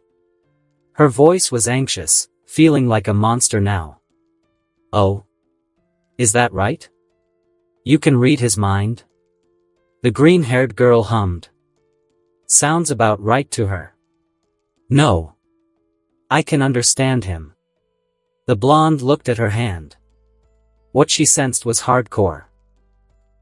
A human should not have such a strong desire. But, she liked it. It makes her feel that she can trust him to achieve what he wants, which in turn helps her achieve her goal. Oh, empathy, interesting. What is this? Geas, I gave you Geas all those years ago. A power of king, a power like no other, it will lead you to a path of solitude. She won't be alone, you silly girl. Marcus scoffed as he walked over. Layla will be with me for all eternity. He rolled his eyes at the absurdity he was hearing from CC. Is that so? CC looked a bit jealous after hearing that. How can you say that with such a straight face? The blonde exclaimed, blushing a storm. I am saying a simple truth.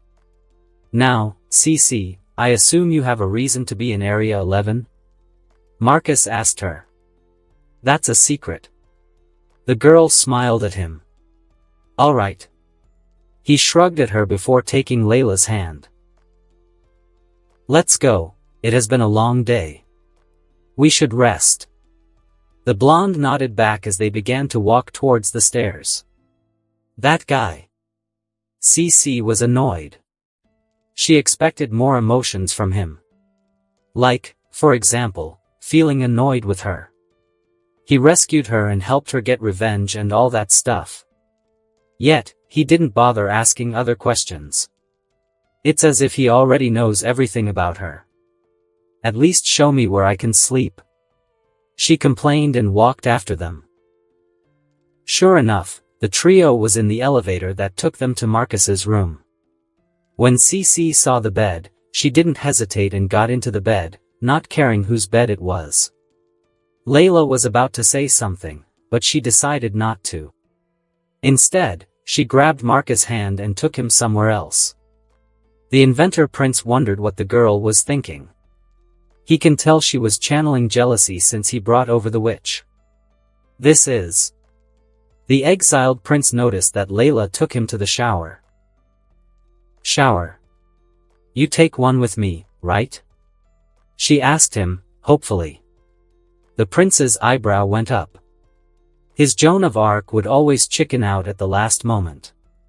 Trying to seduce him, but then running away. After all, they've been sleeping in the same bed for months. Marcus would get handy with her, but it would always lead to her running away. If you won't run away from me. He teased her, making her frown as her hands went to her clothes. As if wanting to prove something, she began to strip. Before long, she was in her undies. Sadly for her, it didn't mean a thing just because she was in underwear, as he had seen her before in this kind of setup. But then, with a healthy blush, she removed her bra and panties. Come, let's shower, it has been a long day. With a blush, she walked into the shower and turned it on. When Marcus saw that, he shook his head. First, the girl read his emotions like an open book, then decided it was time to get naughty. Her actions were unpredictable to him. Since you asked. He chuckled for a second before undressing and sneaking into the shower. His hand swiftly went through her curves, causing her to twitch for a second. Then he pulled her closer as his hands wrapped around her waist before moving upwards and squeezing her considerable breasts. Once the round was done, a makeout session followed, and then the pair began to wash up in the water. Washing up each other's backs, then Marcus washed her hair, and the blonde did the same. Eventually, they ended up in a bathtub. The girl was between his legs, leaning against him, using him like a pillow. Are you sure it's okay? What's okay? He asked her back, wondering what she was thinking about. Clovis, he was your brother. She asked the same thing CC asked. Oh, that. Marcus sighed. Here we go again. He might be my half-brother, but the number of siblings about whom I truly cared I can count on one hand, he replied in a tired voice. I spent some time with him before I was exiled. The only sibling I cared for apart from Nunnally was Euphemia, which is about it. You can say it's a human thing. If I didn't spend enough time with someone, it's hard to care. Well, if you don't trust me, you can use your new powers on me. She turned around a bit and looked at him. You don't think it's strange? That I have such supernatural powers? She asked, hoping not to see a terrified look. But what she saw, or more like experienced, was a hug. Nope, it only makes you more attractive to me. Is that so? She activated her power and looked at him. Their minds merged, making Layla realize that he was serious. Her power makes him even more attracted to her, and then she reads his emotions when it comes to Clovis. Once again, she discovered his statement was true. He didn't lie. Marcus was a bit sad and disappointed with what he had to do to Clovis. But, in exiled Prince's mind, he was a lost cause after what he did to CC. His half-brother passed a bottom line in Marcus' books. That is why he left Clovis' fate in CC's hands. If she wanted him to live, then so be it. But her choice was torture to death, so it's fine with him as well. I see. Her eyes stopped glowing. Layla was not the only one who read his emotions, Marcus did as well. You do know that our emotions mold into one? He whispered into her ear. His comment made her cheeks heat up. Why, you should have said so. She complained. Nope. Now I know how my darling Layla is feeling about me. He hugged her even more, placing his chin on her right shoulder. Stupid, you can't play with girls' emotions like that. Yes. But no cards are off the table when you employ supernatural powers to read emotions. He reasoned with her, making her stop complaining. He was right. It was cheating, but this power allowed Layla to fully understand her man, and his reasons. Turns out he is crazy enough to kidnap her from across the world because he found her beautiful and hot. The question is if he is like his father, a womanizer who will have a harem. But then she remembered that green-haired girl with strange powers. What do you think about these powers? She asked all of a sudden. Which side do you want to hear? Side? The blonde was confused. There are sides to this? Indeed, you are privileged enough to hear sides to this. Privileged? The girl was even more confused. She considered using her power again just to understand what he was saying. Indeed. I can tell you what I am thinking, a hypothesis, a possible historical link to such powers, all that stuff. After all, you are my girl and will get the best answers. Oh. Layla blushed as she realized what he meant. This guy was a legitimate scientist. Then tell me what you think? She asked him. Very curious what he is thinking. I think that it works like a tree and a seed. He bluntly said to her. How did you come to this conclusion? She was even more curious, wanting to hear more. It's how nothing works on her. She is immortal and eternally young, while you only have a lesser power of some sort. I assume that this power will grow, like a new muscle that will eventually reach a critical point. The question is, will it become like her power? Time will tell. Layla's eyes trembled. Will she become immortal like that girl? Honestly, it was a terrifying idea. Relax, I will be with you till the end of the cosmos itself. The blonde girl giggled, hearing that. Instead of worrying about that, she was worried about Marcus' unnatural desire to be in space. If it's true, then, I guess, then it is a bonus, he will be reckless in the future even more.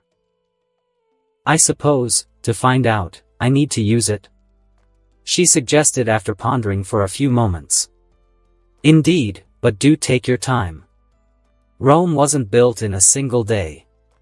True. I will need to speak with that woman. Layla got serious when she mentioned that woman. She is feeling danger radiating from that immortal woman. Unlike Millie, she is feeling danger from this green-haired girl. Do that. I might as well ask that power from her. He pondered on the perks of this power, and at the same time, he could research it as well. Why you will? She asked, quite concerned if he would get this power. Of course. I am a scientist and an engineer, and I am someone who would open Pandora's box. As crazy as it sounds, I would want to figure out the content of that box. Right. Stupid of me to ask if you would want this power. She deadpanned for a second before deciding that it was time to get out of the bathtub. So where are we going to sleep? As she got up, she ignored Marcus' gaze and instead asked the question. Meanwhile, Lloyd, sorry for, well. Suzaku tried to come up with words. But honestly, what can he say? He broke the only 7th generation nightmare. But what could he possibly do? That machine. Just thinking about it, how it moves. It's okay. You were dealing with an alien machine after all. The nerd scientist laughed while dismissively waving his hand. Alien? You mean? As if from a different world? The brown-haired teen was baffled, trying to be on the same page in this conversation. Indeed. Cecile got his attention. I've been trying to combine images to create a proper image of this nightmare-like machine. She showed them a neatly recreated image of the machine that faced Suzaku on the computer screen, which was a decent 3D image. It's exactly like what I saw. Or some of it, because it was strange. When I am a distance away, the machine becomes blurry, but once I am close, I can see it properly. The pilot explained what he experienced. That's because we believe this machine is generating some sort of electromagnetic field that disrupts technology, Lloyd explained with a raised finger. Like a planet. He clarified what that could mean. Or a sun. Cecile chipped in with a smile.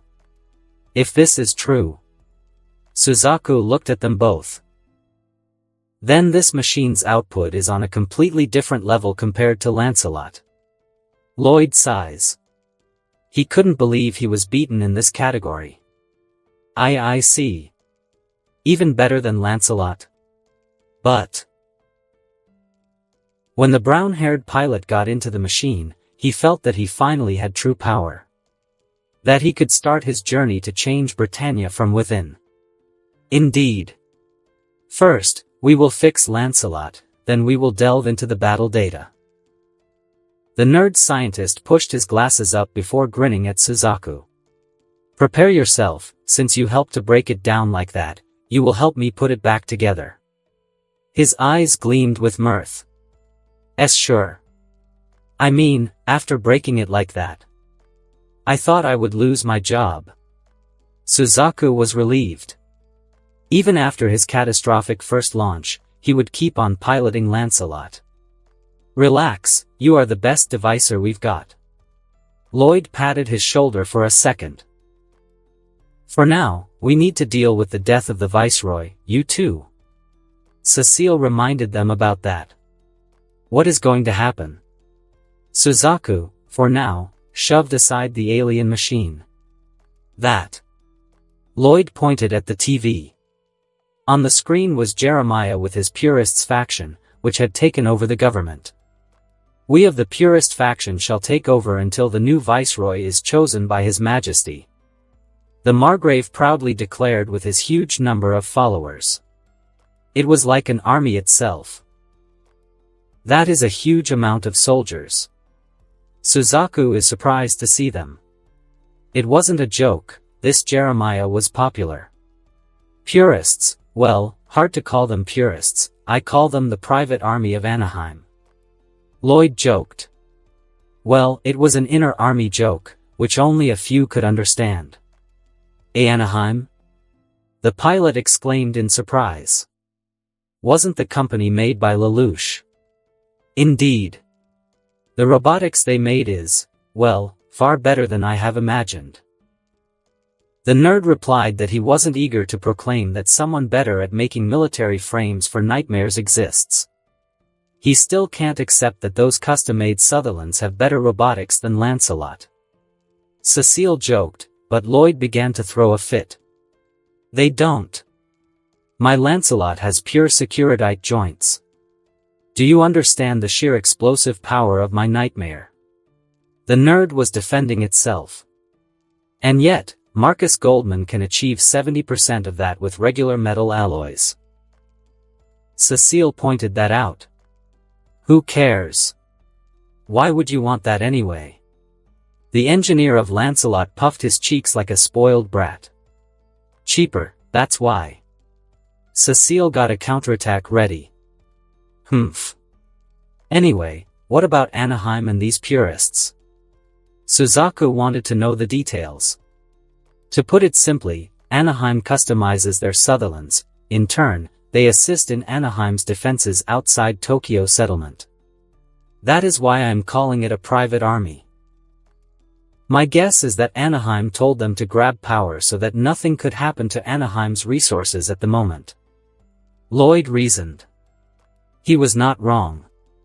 It was in Marcus' interest to protect his scrapyards, but there was a more sinister plot to expand his assets to the colonial government before Cornelia came here. The poor witch of Britannia has no idea what is waiting for her.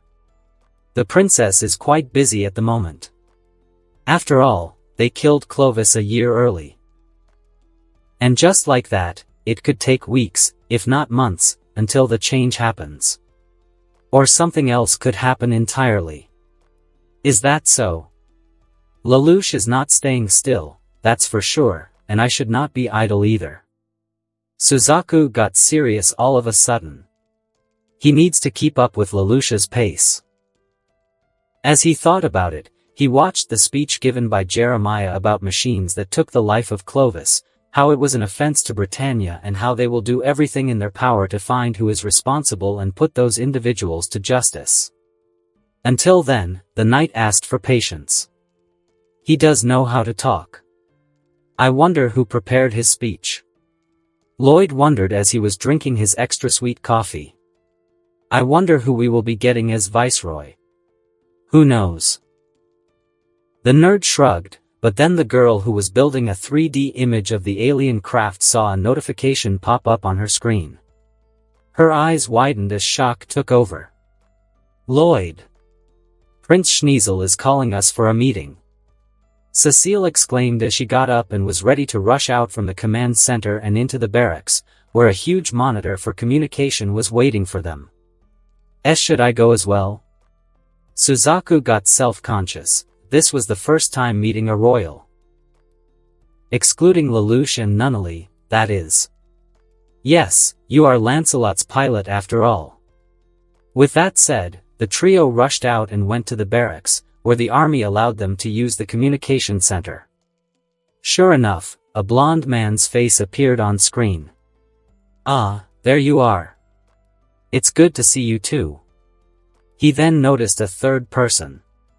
And you must be Suzaku Kuroji, the pilot of Z-01 Lancelot. Suzaku dropped to one knee. He was dressed in a brown engineering corps uniform. Oh, I see. Then you finally got your pilot, Lloyd. The blond man looked satisfied to see that this black hole is finally paying off. Indeed. My prince, Suzaku, can push my Lancelot to the limit. Lloyd smiled before it faded away. I can feel, but coming all the way here in Pendragon. The alien craft has completely wrecked it on the battlefield. Cecile responded first. Her comment made Lloyd grumpy just mentioning that. Alien? Is it perhaps this? The screen split in half. On one side it was the blonde prince and on the other was a video of a familiar machine utterly wrecking the entire battlefield in Eastern Europe. Yes. Exactly the same. Suzaku responded. He was awed by sheer destructive capability. This thing was raining death from above. It was clear that this machine was holding back against him. Send me all the available data you have on it. He ordered them. Understood, we will send all we acquired from the combat, Cecile replied, making the man nod. Do that. This machine became the most wanted craft in the whole of Britannia after killing my brother. We understand. The trio nodded. I've been working on a 3D model of the machine. Because of its electromagnetic field, this machine is hard to capture in pictures and videos. The engineer lady explained to the prince. Yes, I was wondering why the footage is that bad. Indeed. The machine's power source is nothing like ours. Not only that, but it has a strange propulsion system. It's similar to the jet fighters we discontinued from using.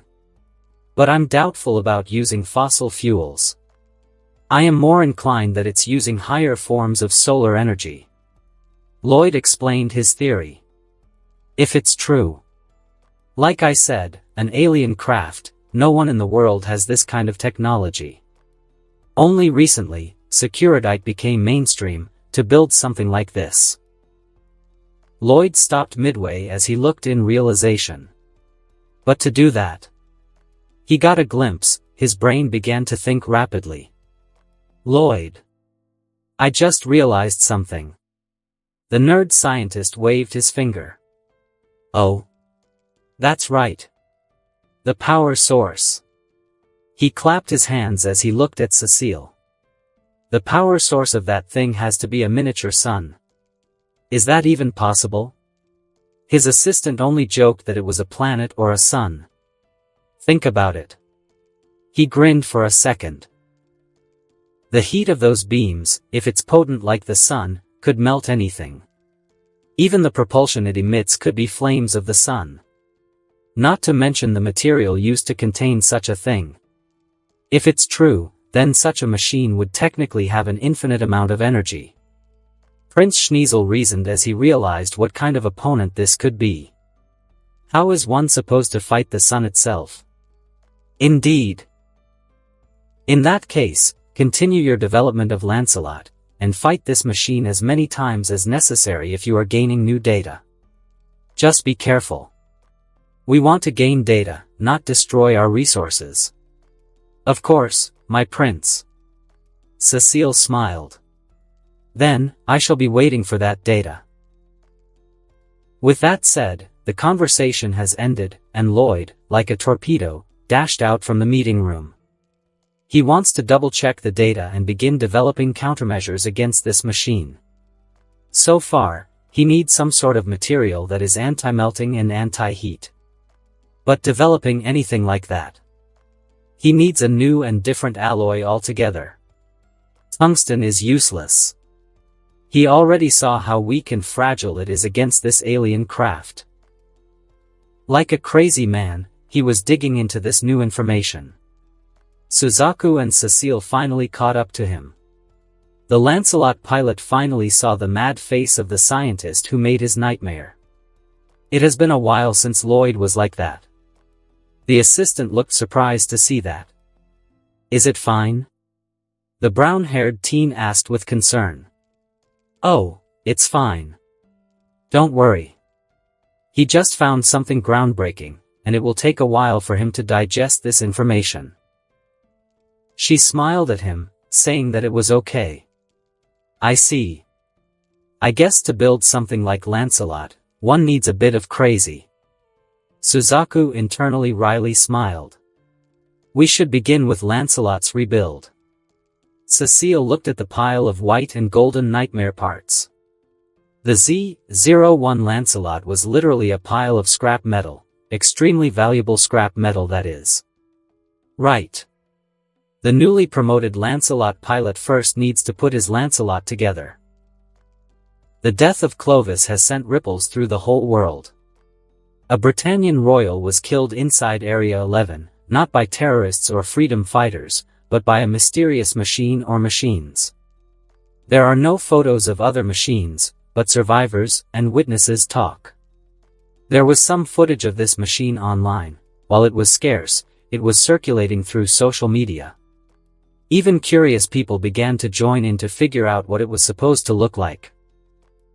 In the meantime, Prince Schneasel got his data. The prince's eyes gleamed as he finally saw the light at the end of the tunnel. This technology, if I could get access to it, I could finally achieve the peace I desired so much. The blonde prince has his version of peace that he desires. For it to happen, he needs overwhelming power. That is why he is funding Camelot and all of its crazy endeavors. But even they lack what this machine can do. Generation 7th Nightmare, turned into scrap metal. We haven't even stepped into this generation properly, yet it's already obsolete. Prince Schneasel frowned. While he wanted to put his hands on this machine, the opposite does exist. He is nervous. What does this machine want? Where does it come from? Who are its creators? My prince, Princess Cornelia, is calling you. She says she wants details on Clovis' death. The prince's assistant notified him. I see. Well, we can't let the princess wait, now can we? The blonde chuckled as he closed the windows with all the data and reorganized his thoughts. Layla's eyes fluttered open, and the first thing she noticed was that she was sleeping on Marcus. She moved her head, and the first thing she noticed was that they were sleeping. Is this the relaxation room? Then she recalled that Marcus used his assembly line to create a bed for them, which was put in the relaxation room in the workshop. She always said no to that. He would never leave his workshop as if he had a bed in the workshop. But now that the green-haired girls stole their bed. Well. After looking around, her gaze went back to Marcus. Her finger poked his nose. HNN, no dot. She poked again. HNNN. She poked again. And again. What is it? My gorgeous Layla dot. He spoke in a lazy tone. Her cheeks blushed for a second, but then she calmed herself. It's morning, why don't you attend school with me today? She asked him, before gently snuggling. The girl used to snuggle with him anyway, but it was like a revelation to her. What would happen if she snuggled and asked for things at the same time? Would that lead to? Sure. Oh, so it does work like that. Just like that, he got up with her in his hands. Layla swiftly adjusted, realizing that she had no clothes here. The only thing she had was a t-shirt she had confiscated from Marcus. Leaving the relaxation room, and the first thing I see is prototype technology and nightmare killers. The sheer difference in scenery is scary. Switching to advanced technology from a pool table, bean bags, and table games made her stop for a bit. Yet, it was natural for the inventor who kept carrying her. I can walk by myself. Of course, you can, but I want to carry you. He replied in a matter-of-fact tone. Fine. As they took the lift, they soon found themselves back in his room. They found the green-haired woman sitting on the bed, hugging her legs. Oh, you're back. I am hungry. She replied in a lazy tone. Marcus looked at her as he lowered Layla. The girl could not stand now since it was a carpeted floor. Sure. Let me change first. He nodded. The guy accepted her request without complaining, making CC wonder why he was like that. On one hand, he is super proud. She heard his speech in G1 about technology and immortality being a stepping stone. But now? She asked Anne. Her eyes widened for a second before she frowned. Is it pity? That makes her annoyed. What is with this guy? He only met her a day ago, but he can play with her like that? She doesn't need his pity. Was he aware of her existence to some extent? If he's that. And Layla, you can go dress up, I will go and make breakfast. She stopped for a second and looked at him. Her eyes were huge. You are going to cook? The blonde asked in disbelief. The only thing you used to cook with was welding tools and on metal. She tried to understand if she was speaking with the same person. I can cook, if not the best cook around here. He winked at her before smiling at CC. The girl's frown got even greater. She looked even more annoyed. What is that supposed to mean? I see. He gently kissed the blonde and sent her away to dress up, while he went to the kitchen. CC followed after him. She wonders what is going on. Something is happening here. She lived long enough to see patterns in people. The patterns are not here. His behavior doesn't match what she should be seeing. What is going on with Marianne's son? Regardless, she soon forgot about that as delicious food was served to her. By this point, Layla and his little sister were there, and they wanted to know when LELOUCH was cooking. Big brother, since when do you cook? Nunnally asked. She was concerned about how well he cooked. Since when don't I? You know it's not different from what I usually do. The ingredients differ, but the rest is the same. You comparing technology development to cooking? Layla was baffled, either he was nuts or so good that things were the same to him. I do. It's the same stuff, now try. He motioned to eat. Sure enough, Layla began to eat, and so did CC. The blonde became depressed the moment she tasted it.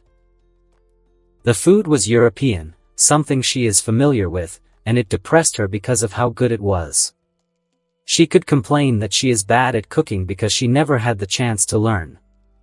And this guy should be in a similar situation. He was a prince, royalty.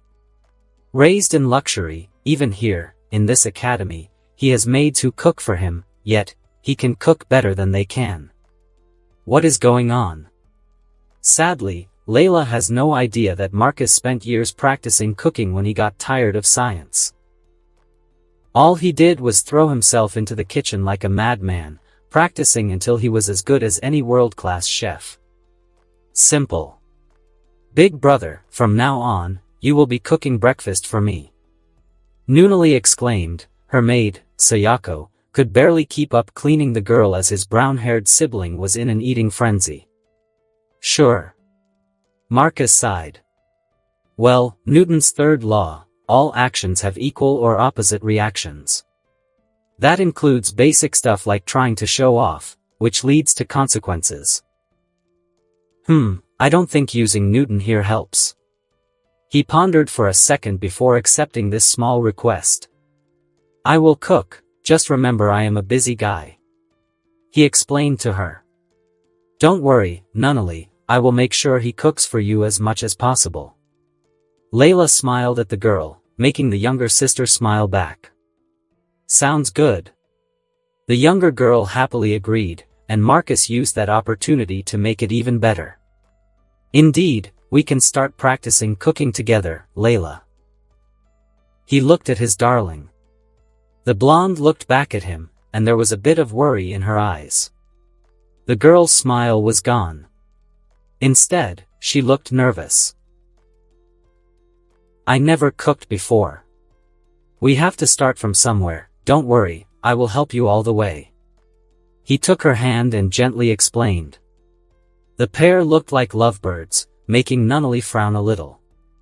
She noticed that they were even closer now, but then this new girl appeared here as well. And then there is Millie. Her brother is, in fact, making a harem like their father. The school day was cancelled for a national day of mourning. The death of a Britannian prince was unheard of in recent memory. Many have forgotten the bloody civil wars for the thrones. For the Britannians, it was a day of sadness, as in Pendragon. There was a huge gathering of people in the royal palace where the emperor was giving another speech full of Darwinism. Is this what he should be saying in time like this? Layla, next to Marcus, commented. She was a bit unsettled by how hardcore the Emperor was even at the time, like this. He is the Emperor, he can say whatever he wants. That's what it means to be the monarch. Marcus replied with a nonchalant shrug. Right, and you agree with that? She deadpanned for a second before asking him. Depends on the angle. Darwin's theory does exist to some extent. I do believe there are some other factors involved as well. So you do agree? Not quite. There should be a balance. He replied with another shrug. Swinging in one direction would lead one open in another. That is why Britannia would eventually implode. He clarified to her. I see, wasn't expecting you to say that about your birth country. Layla was surprised, especially when it came from the prince himself. I am full of surprises.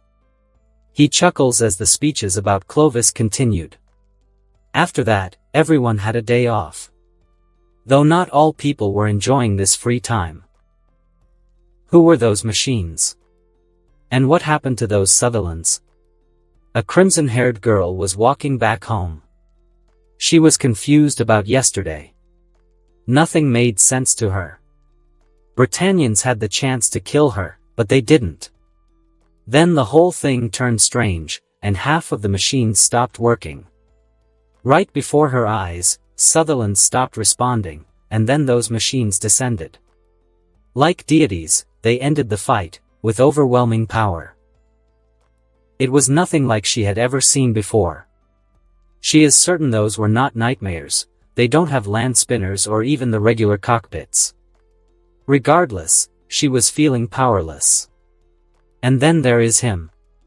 Her gaze went to Marcus Goldman, a Britannian rich boy. He was a literal movie character to Colin. A genius inventor who made a fortune by himself, while still in school. Then he brought over a gorgeous foreign girl with an accent that melts all of the Britannians.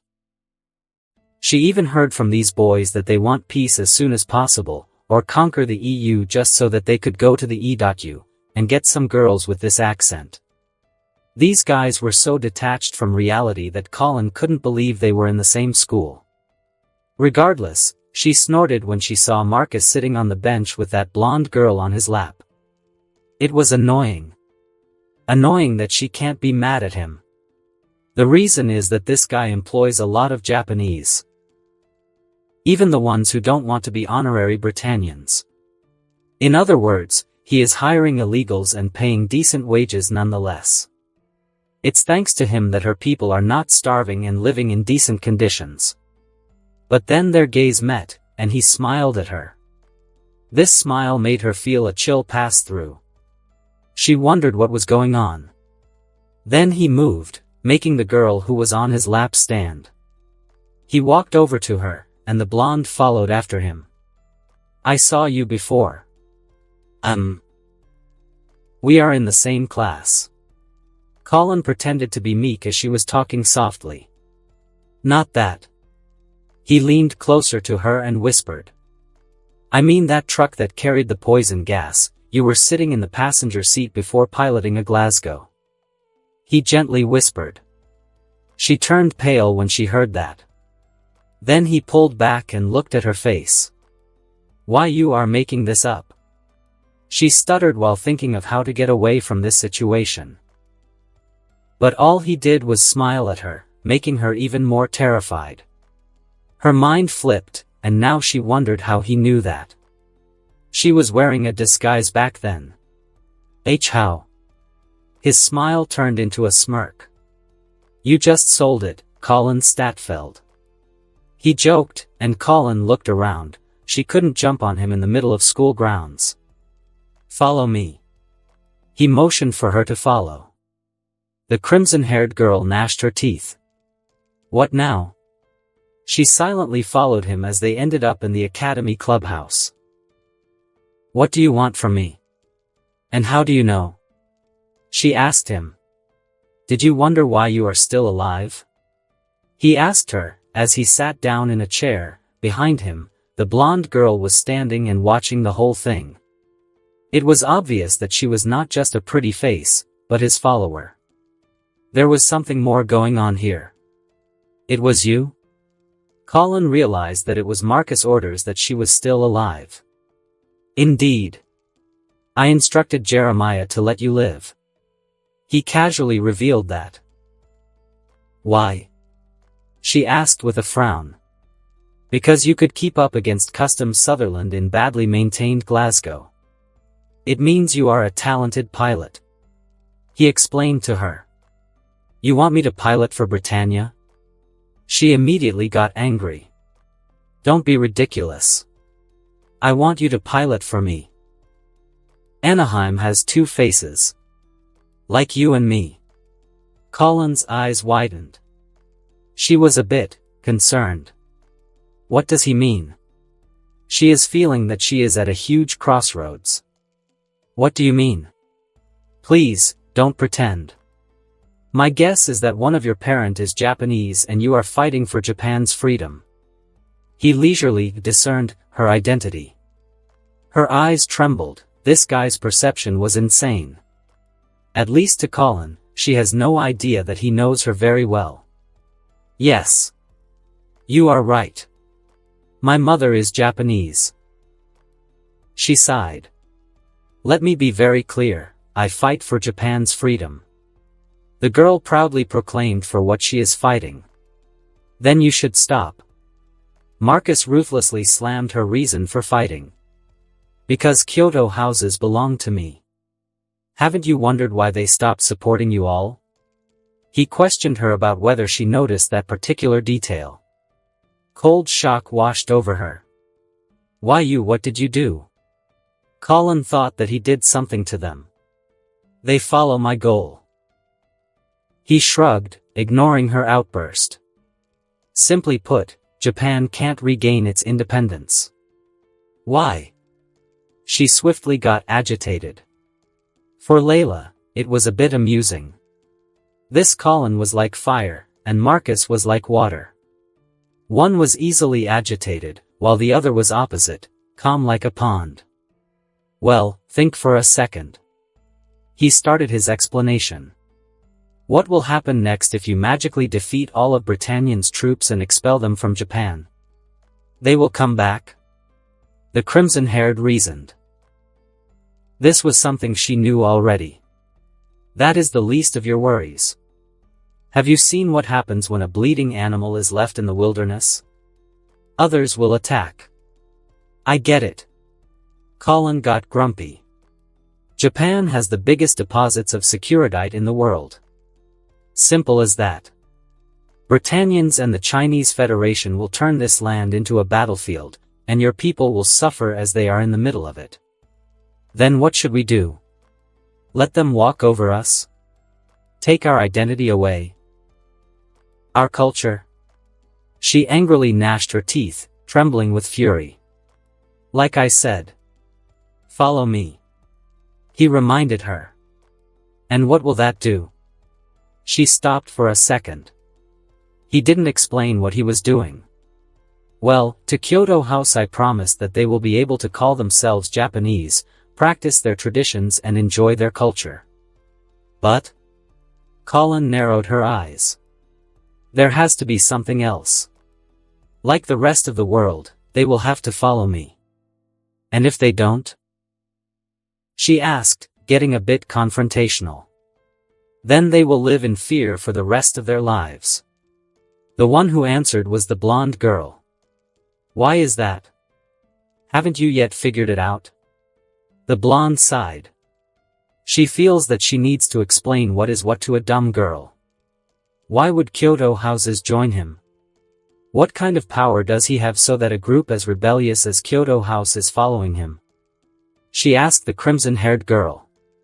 Colin still doesn't grasp. Unbelievable. Layla shook her head, making Colin blush. She doesn't get it. Okay. In that case, follow me. Marcus stood up as he motioned to the girl to follow him. Are you sure? Layla asked, worried about this girl. She won't betray us, right? Colin?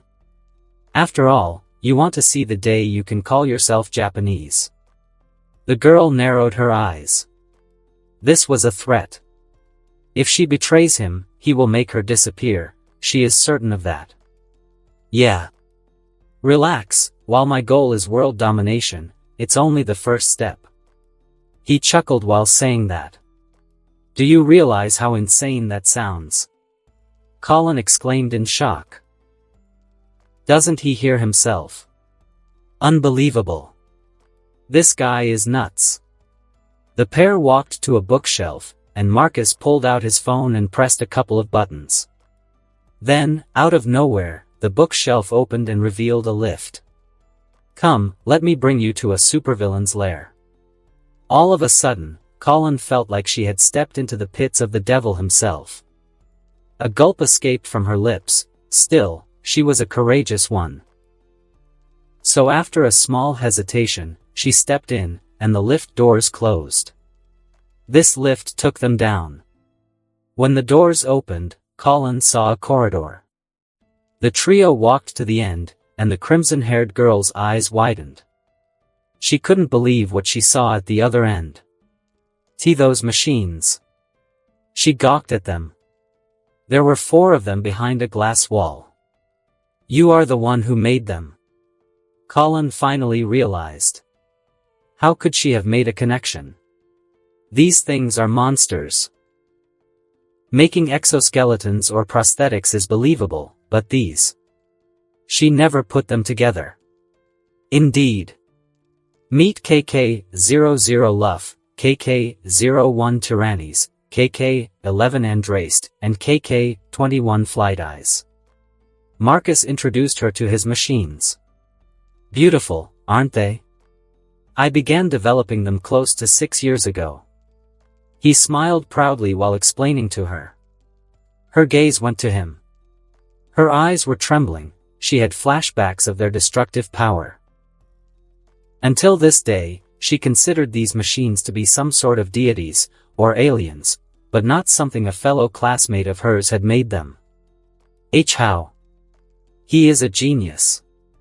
The blonde on Marcus' other side replied. That's crazy. Not even a genius can make something like that. Colin reasoned. And you know what a genius can and can't do? Layla asked with a raised eyebrow. Her answer made Colin stop in her tracks. Now that you know. I want you to join me. Marcus got the crimson-haired girl's attention. Her eyes went back to the machines. You said you want world domination, what will you do? Like I said. He walked over to his computer and turned on the holograms. A hologram of Galaxy appeared in the middle of the workshop. The crimson-haired girl looked at the visual effects before her. My goals are to put humans on every planet throughout the galaxy. To achieve our destiny. In front of this, conflicts on Earth are nothing compared to this. Why, you are crazy, is this even possible? Colin is going crazy from hearing this. It is. For the technology one have developed. He switched the holograms and showed her his preparation for this expansion. My mobile suits are powered by a fusion reactor. In simple terms, these reactors are miniature suns that generate a practically infinite amount of energy. This workshop has one.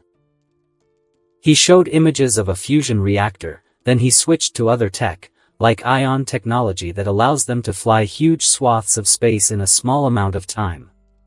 Then, there are alloys for machines, followed by artificial intelligence, and Legion bots for rapid construction and manufacture. This guy had all of it, and by this point, the girl started to laugh, not from happiness but from sheer disbelief at what she was seeing before her. Wow, you broke her. A lazy voice said from the side. It was CC who just left the relaxation room.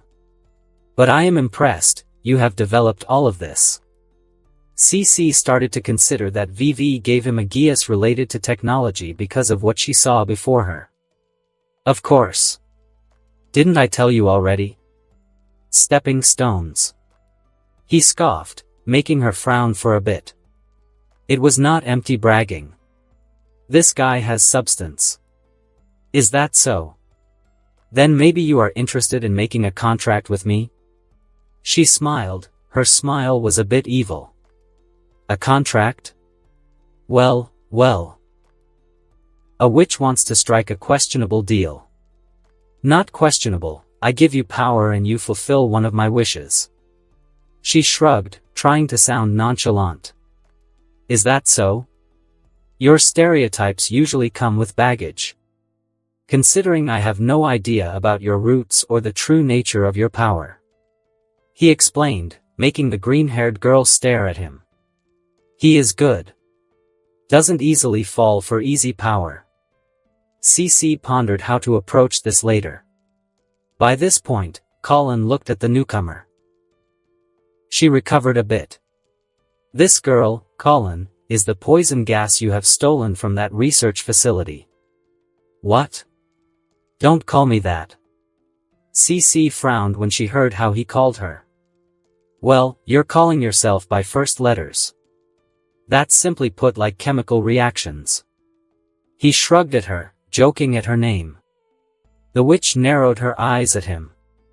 Wait, what is going on? Why was there a girl in that capsule? Colin was very confused.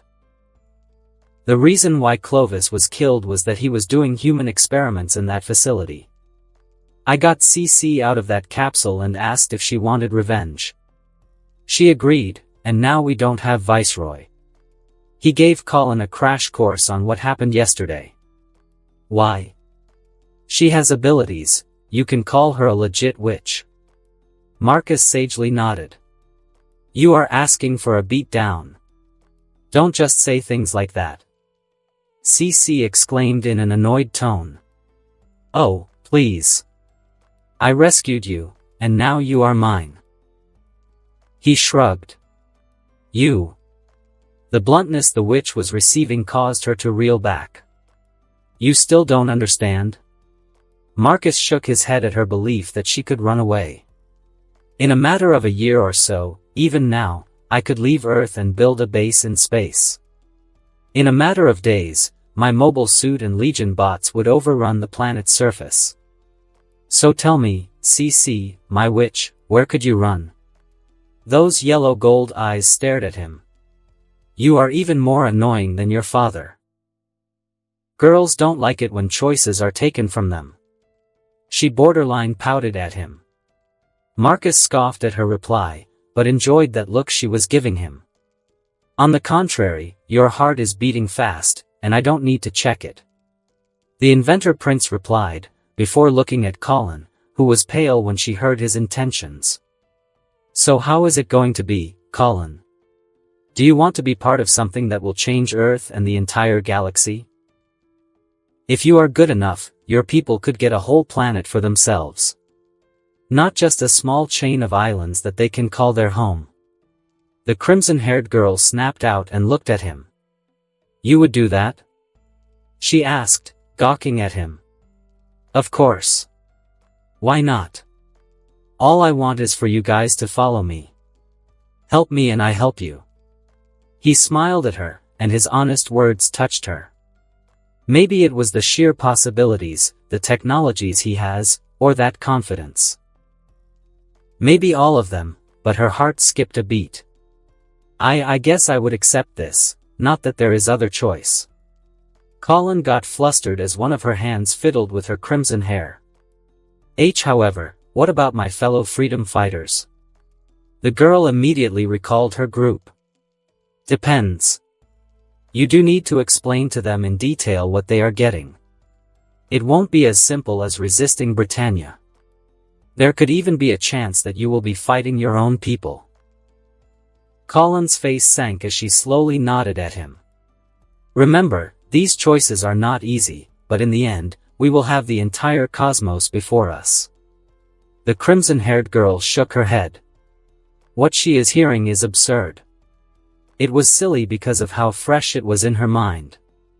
That is maybe, but the choices you make in between, that's what matters, LELOUCH, CC said from the side. LELOUCH?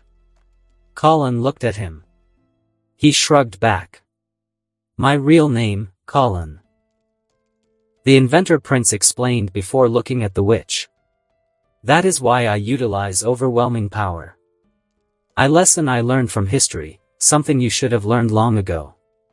He countered back at her, making the green-haired girl frown. What is that supposed to mean? She asked, getting a bit annoyed. Nothing, by this point, you lived long enough you could have been Empress CC of countless empires throughout history, but you never were. As if I wanted something like that. She replied, annoyed even more. Precisely why you should have done it. To find what you've been looking for. He rolled her eyes, making her shut up. Not everyone is like you, Britannian royals. CC dropped a bombshell as Colin looked at Marcus with wide eyes. The exiled prince raised his hands in defeat as he pulled out an eye contact case and removed his blue eye contact before storing them away. You are a Britannian prince? The crimson-haired girl gawked at him. Exiled, you might have heard of me, LELOUCH 6 Britannia, the 11th prince. The girl still gawked at him before snapping out. So is all of this to impress your daddy? She got a bit angry. Impress? For exiling me? For being an asshole? Do you even hear that is coming out of your mouth? Now Marcus got angry. No, I shall crush his empire with an even greater one. Before my creation, his will be insignificant. His reply made her take a step back. Okay. She is not used to how intense this guy can be. Maybe that is why he was able to build those things. Good, that you understand. He relaxed a bit before looking at CC. No, you are simply upset that someone gave you something you can't get rid of. Your reaction is a natural one. Just look at Colin. Instead of getting over and accepting it, you've been brooding for years.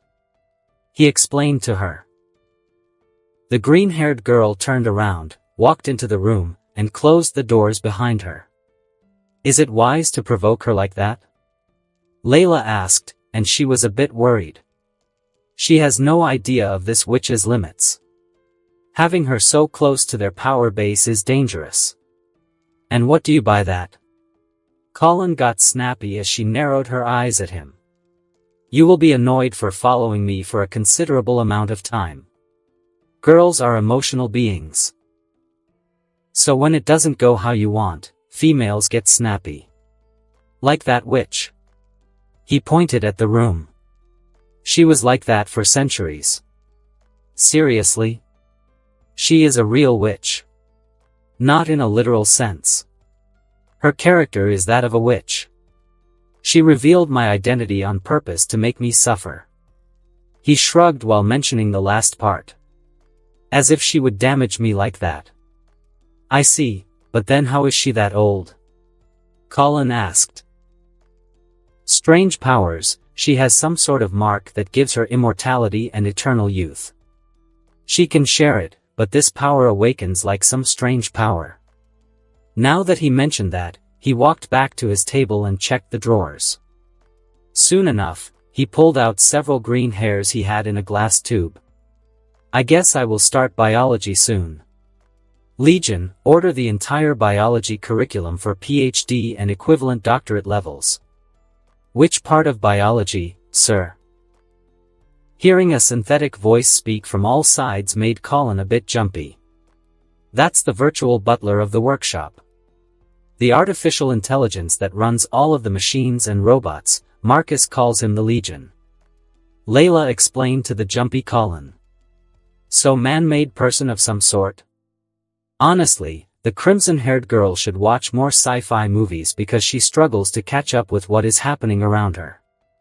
A program so advanced it's self-aware. Oh. If he can make things like that, then his goals are not in the realms of fantasies. Anyway. After sending a couple of messages, he was back with Colin and Layla. I want you to jump into one of the simulators. He pointed at spheres on the side. Inside these spheres, you will run a combat simulation in a Bedrock KK unit.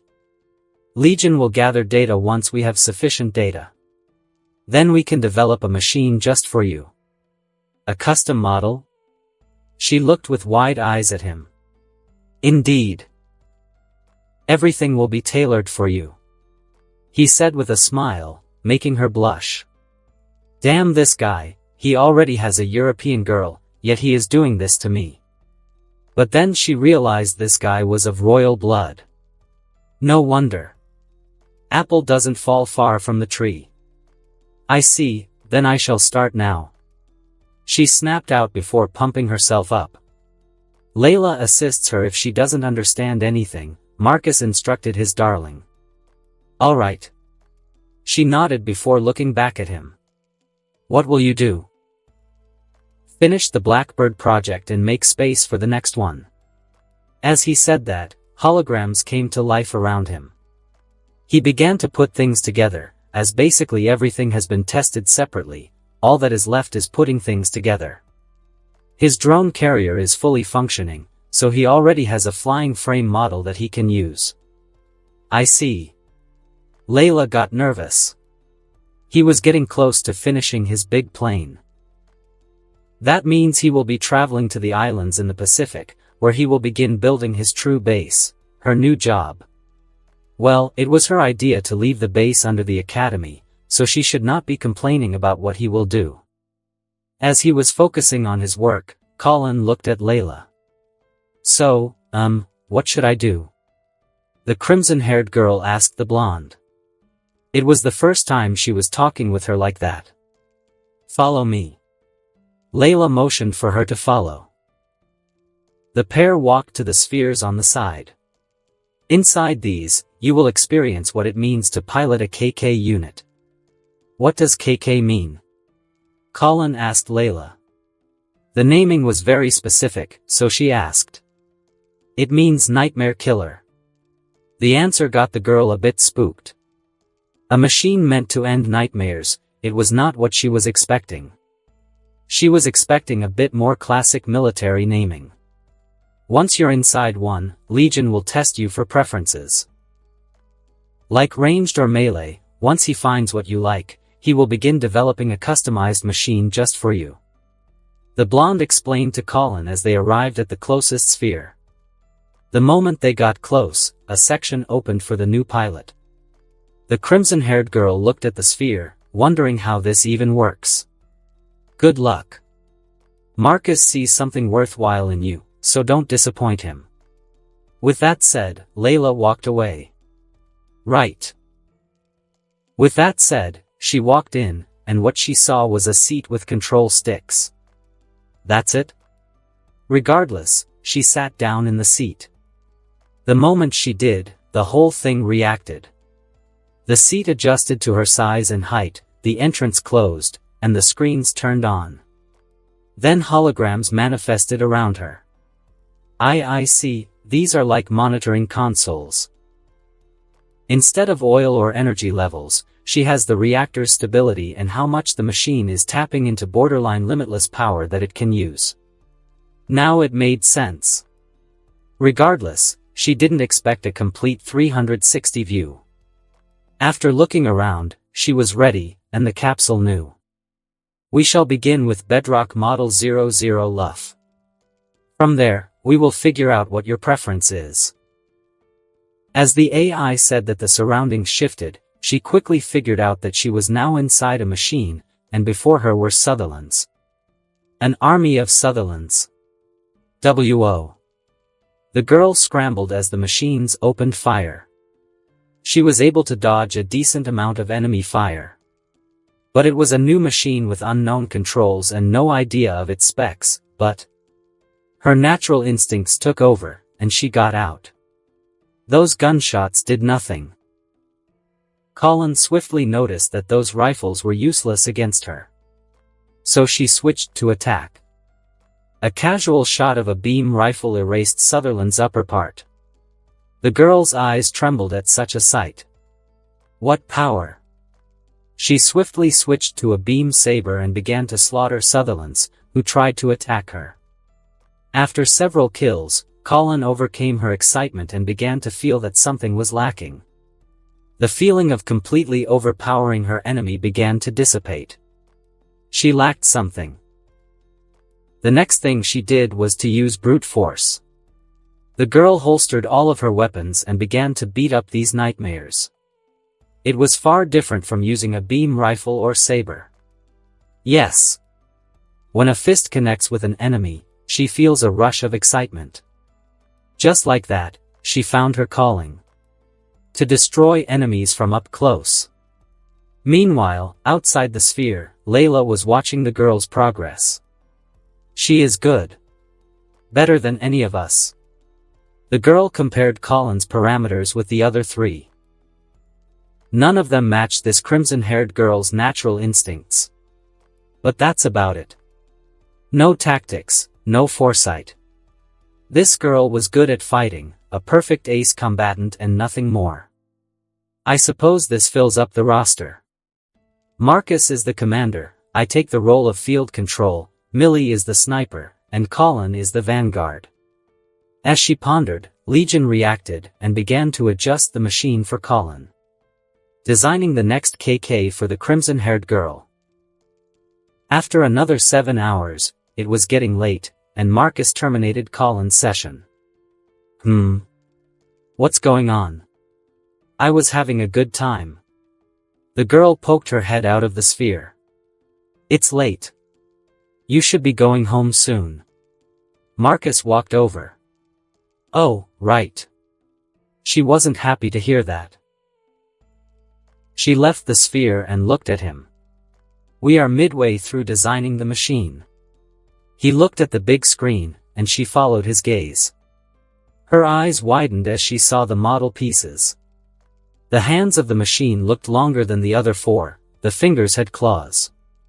It was a brute-style mobile suit. KK-31 Dagda. A melee-type mobile suit. I have started developing specific technology for its hands. It will use a microwave style of damage. Microwave? Like the ones we use to heat up food? She was confused. What can a microwave do? Yes and no. A microwave is basically a sound wave at a specific frequency. This is similar. Dagda will use frequency waves upon collision to vibrate the enemy mech. It would shred enemy machines. Oh, I like the sound of that. Indeed. Legion picked up your desire for more carnage, so he suggested this. All I needed to do was find a way to make it happen. He shrugged, internally surprised that Colin would reach a point that the AI found it worth naming a machine Dagda, one of the most famous Celtic gods. And you just did? She bit, deadpanned, how easy he made it sound. Yes, well, how else can you get a more destructive punch? Just watch a superhero movie 1 or 2, and you will see supersonic punches. All I needed to do was find something similar. So what did I do? Waves, sound waves, and something similar.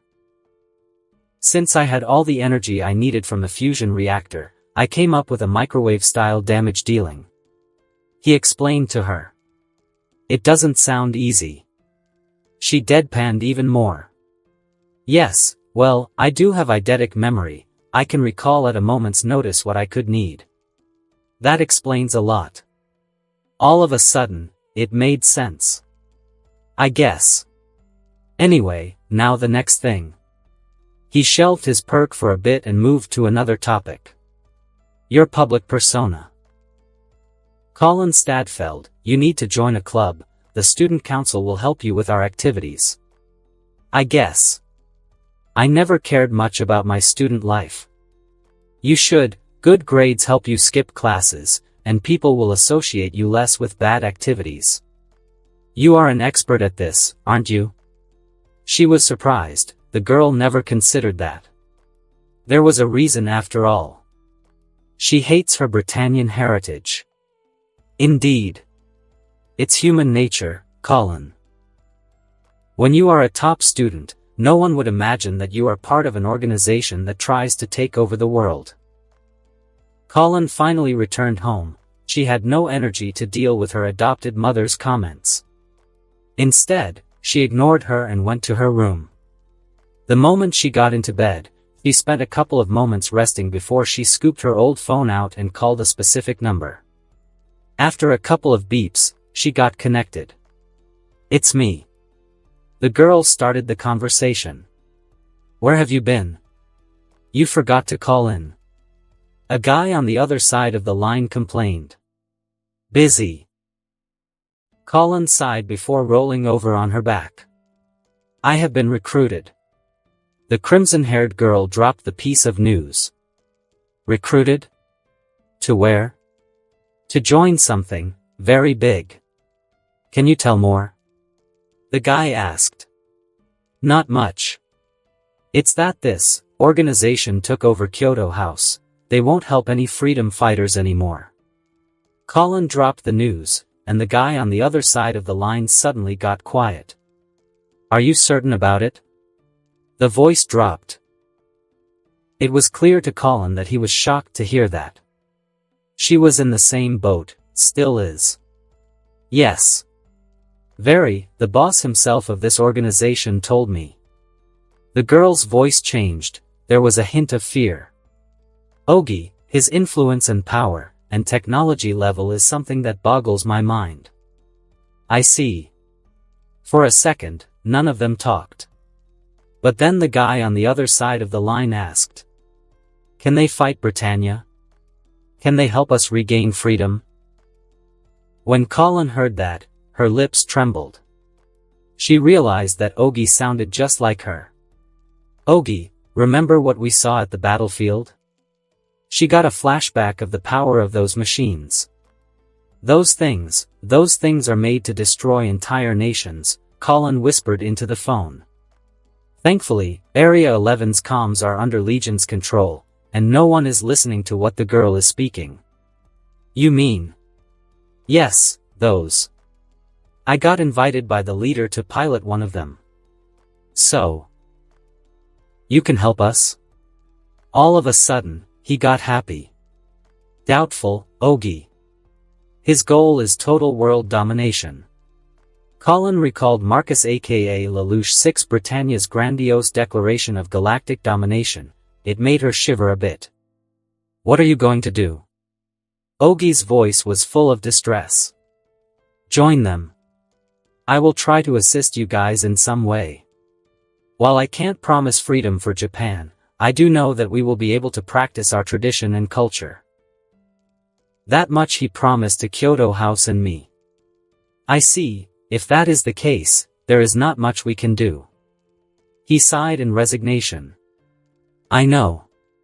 I will contact you when I have more information." Millie sighed as she saw the message she got from Marcus. It would seem Colin is the next mobile suit pilot. What a surprise. A thin smile appeared on her lips. It took her years to get closer to Marcus, to get to the point that he would open up to her. But then all of a sudden, he brought a European girl, and now Colin. A supposedly sickly girl who is not sickly, but natural at mobile suit piloting. Just great. "Madam President, are you okay?" An orange-haired girl asked the blonde.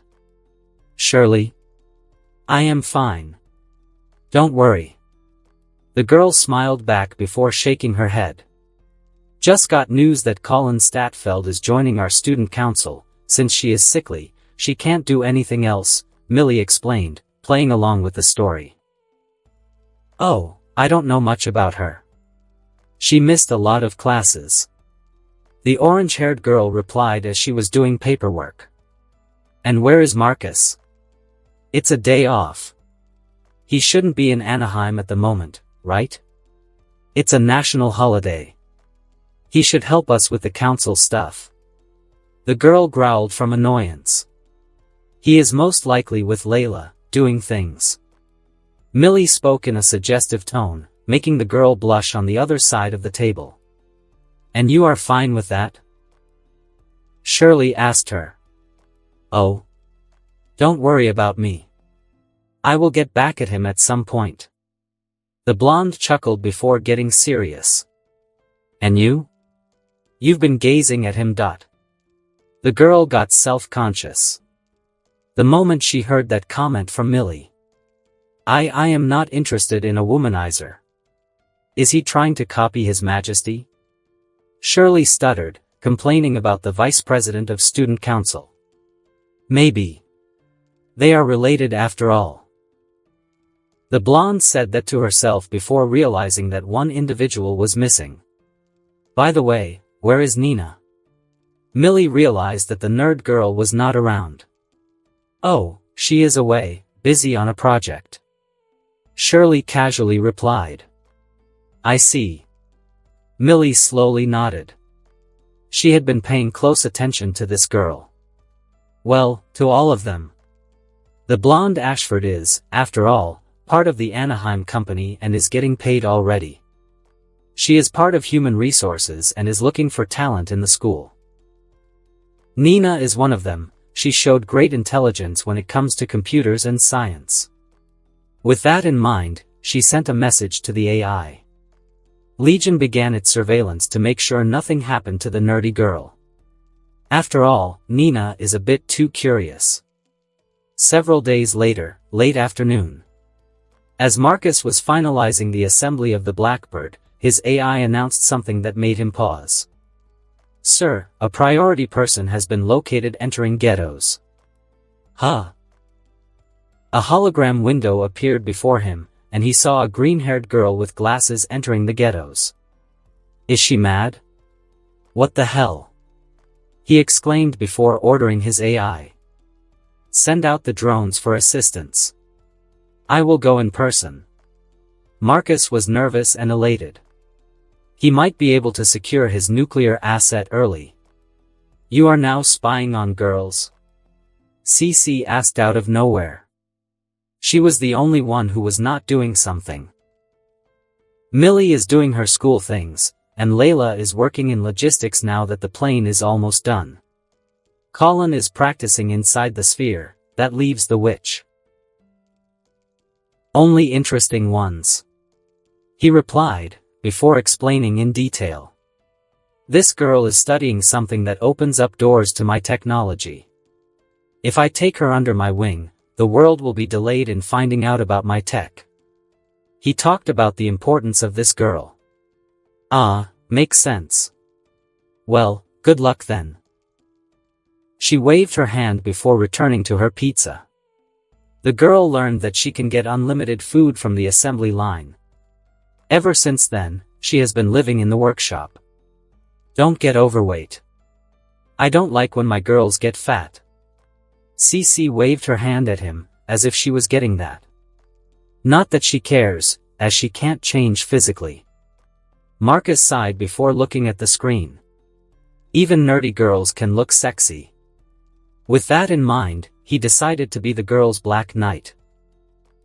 He grabbed his jacket and katana before taking his bike to one of the elevators that led to the outside. Once out, he got on and rushed out at top speed. Dark green-haired girl stumbled back as a group of gangsters was about to circle her. Stay away from me. I only wanted to ask some questions for a project I've been working on.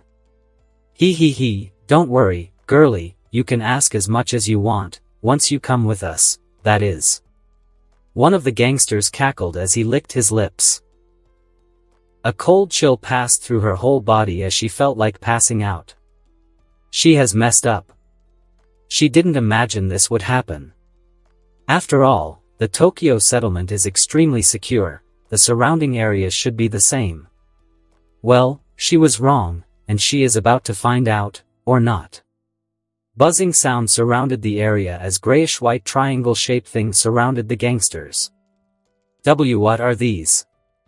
And no way. The Grey Death. Get away from here. The guys scattered in all directions. The trembling girl stopped as she looked around. She realized that these things were robots of some sort. Before she could ponder what was going on, a bike stopped not far from her. And Marcus?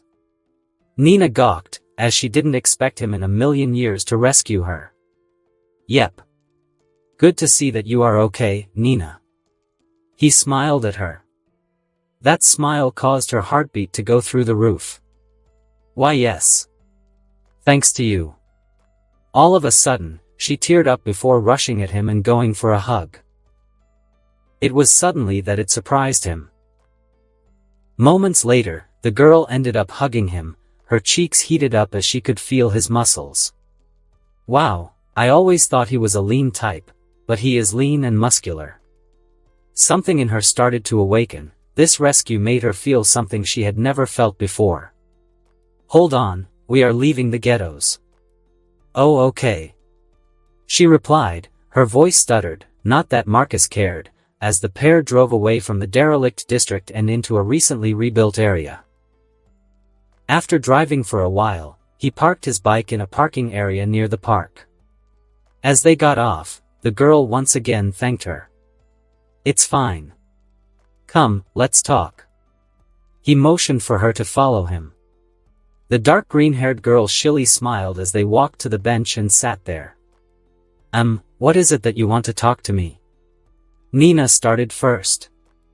Part of her wondered what those flying things were and why those gangsters called them Grey Death. I wanted to ask if you have decided what you want to do when you graduate? He asked her as he pulled out a bottle of mineral water and offered it to her. When she saw it, she felt thirsty. No idea. I always wanted to work like a scientist or researcher, maybe even an engineer like you. Yep, the girl was attracted to Marcus from the very beginning. She was awed by his talent. One of the reasons why she even went to the ghettos was that she wanted to help them like he does. But to think they planned to do those things to her for no reason. It was crazy. She was terrified. What do you think about joining my Anaheim? His proposal made her face heat up, and she began to get flustered. Do you think I am good enough for your company? She asked. She couldn't believe what she was hearing from him. He smiled at her for a second, making her even more flustered. Believe me, you are more than good enough. The question is, do you want? Why yes. I want to join your company. She smiled brightly. She felt like she had gone from hell to heaven in a single swoop. Wonderful. All of a sudden, he patted her head, making her nearly pass out. Ugh. Warm feeling washed her over. She was close to losing her consciousness from all the fluffiness she was feeling. Then, here is a phone and a temporary employee ID card. Once you are in the building, the ladies will take care of you.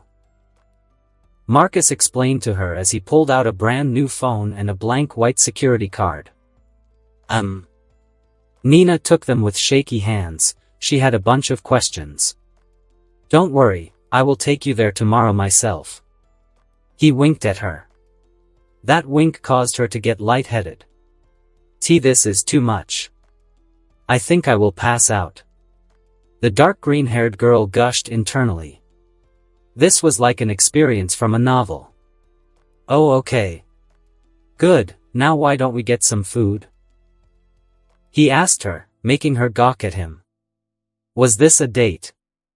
Don't worry, it's my treat. He showed her another smile. Sure. With that said, they got up from the seat. The girl grabbed the water bottle and took a sip.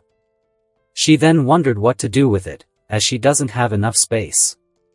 But then Marcus took it and took a sip as well, and when she saw that, her cheeks exploded deep red. It was an indirect kiss. She was so taken aback that she nearly missed a step and face-planted into the ground. Thankfully, Marcus caught her. Are you okay? Why yes, I am fine. She looked at how he was holding her. Nope, this is too much. A couple more days had passed since Marcus saved Nina. The nerdy girl is over the moon to work for Anaheim. She is even thinking of dropping out of the academy, but Marcus told her not to rush and take it easy.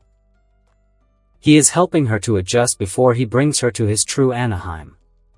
In the meantime, the Blackbird's parts were fully developed, and manufacturing was in the finishing phases. How are you going to assemble this? Isn't it bigger than the whole workshop space? Colin asked Marcus as she saw parts of the plane coming from the assembly line. Now she knew where all that metal was going. Marcus was literally using scrap to build his assets. Everything from old stuff used by the Japanese to military scrap discarded by the Britannians is part of this plane. I made extra space. He motioned towards the double doors. Doesn't that lead to the underground tunnels? She learned of this secret entrance to the workshop only recently. It truly made her feel part of the supervillains faction. I expanded, Colin. One of my core traits always was and always will be infrastructure. He explained to her. I would rather lose resources but build an essential foundation before expanding. Like mobile suits? She chipped in midway. Indeed. I could have made something like 7th generation Nightmare years ago, but I did what no one expected, and the same applies here. He clarified to her as they began to walk towards the huge metal doors. On the other side was a big platform. It was a platform for a plane. That's a huge platform. She gawked around before the pieces of the plane were brought over by Legion bots. Indeed now, for the main part. He nodded before motioning for his machines to begin assembly of the parts. Where is your girlfriend? Colin asked him as she noticed that Layla was not around. She only sees her in the evening. At the base site with her, and raced. Oh, now that you mentioned one of the machines is missing, Colin recalled that the feminine-looking machine was not at the pedestal. Indeed. Her Andraste is great for area control, which includes vegetation. Marcus chuckled at the last part. Those funnels of hers can erase forests and other stuff with little to no difficulty. Oh, I've never seen that machine in action. I only saw glimpses of your tyrannies.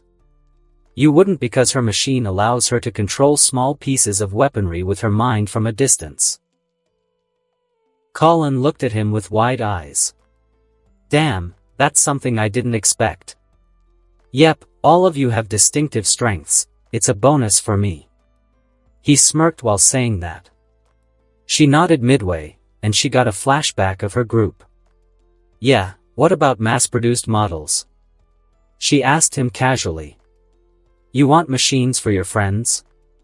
They do need to accept me as their leader and follow me before we can even consider something like my mobile suits in their hands. He saw through her and what she was thinking. I know. I am simply asking if it is possible. She wondered if that was in the future, a possibility, or if Marcus was collecting a harem. AKA only females can pilot his machines. I even considered that. I think I hit my head somewhere. Funny how Colin considers something like that. Maybe. I haven't planned out everything, you know. If I like them enough, it could be a possibility. He shrugged at her. I see your point. Colin nodded with crossed arms. He wasn't as serious as she had expected. That means she has a chance. Maybe if he gets closer to people I know, we could persuade him to give Japan more freedom. The girl giggled to herself and her half-baked idea. While she has no idea which freedom she could ask for, the most important part is that she wants it. Yes, for now, just focus on your training and simulations. Once you have your machine and we get to the next part of the expansion, we can start thinking about filling up empty spots with people I know. He explained to her. I know. She blushed for a second, realizing that he saw through her like an open book. So that's your newest toy. All of a sudden, a third voice joined the conversation. You left the room? Marcus turned around and looked at her. The witch internally frowned. He hadn't checked on her for days. She might be hundreds of years old, but she was still a girl stuck in late teenage years. She desires attention just like any other female. So it frustrates her that she needs to seek him out. I did. I was bored. So, I decided to explore. She explained to him before getting close to the crimson-haired girl. You do know that you are a female, you can seduce him. By doing so, you could persuade him to let your friends join his organization. The witch offered a timeless suggestion. What? How can you say that? She blushed like a tomato. Oh please. She did a spin for a second. This method has been used for thousands of years and won't get old for many more. Crude. Did it ever work for you? Marcus asked, curious. You shouldn't ask such a question. CC frowned for a second. Why not? I do want to know what is living in my workshop. He shrugged away her complaint. To your information, I lost interest in that a very long time ago. She frowned even more. Heh, you dodged this question twice now. He snorted, making her blush. I did not. My guess was problematic. You could say I lost interest in love and all of that stuff. She explained with some difficulty. CC can't believe she needs to explain herself to what she considers a little brat. He shrugged at her explanation, feeling that she was being judged. Why you don't believe me? CC growled. You are a witch who lived for a very long time. It's hard to believe you didn't try everything by this point. I am still having a hard time believing she is older than me. Colin slowly nodded at Marcus, getting into their conversation. You can believe whatever you want to believe, but I stayed away from relationships because of my immortality. The green-haired witch looked away. It was painful to explain all of that. Is that so? Well, if you say so. He shrugged before returning to his project. Is it that hard to believe what I say? She narrowed her eyes, clearly seeing that he did not believe her. You don't need to explain yourself to me. He replied nonchalantly. Didn't you say that I belong to you? She furrowed her eyebrows further. Indeed. I am keeping you away from my daddy dearest and his empire. He replied.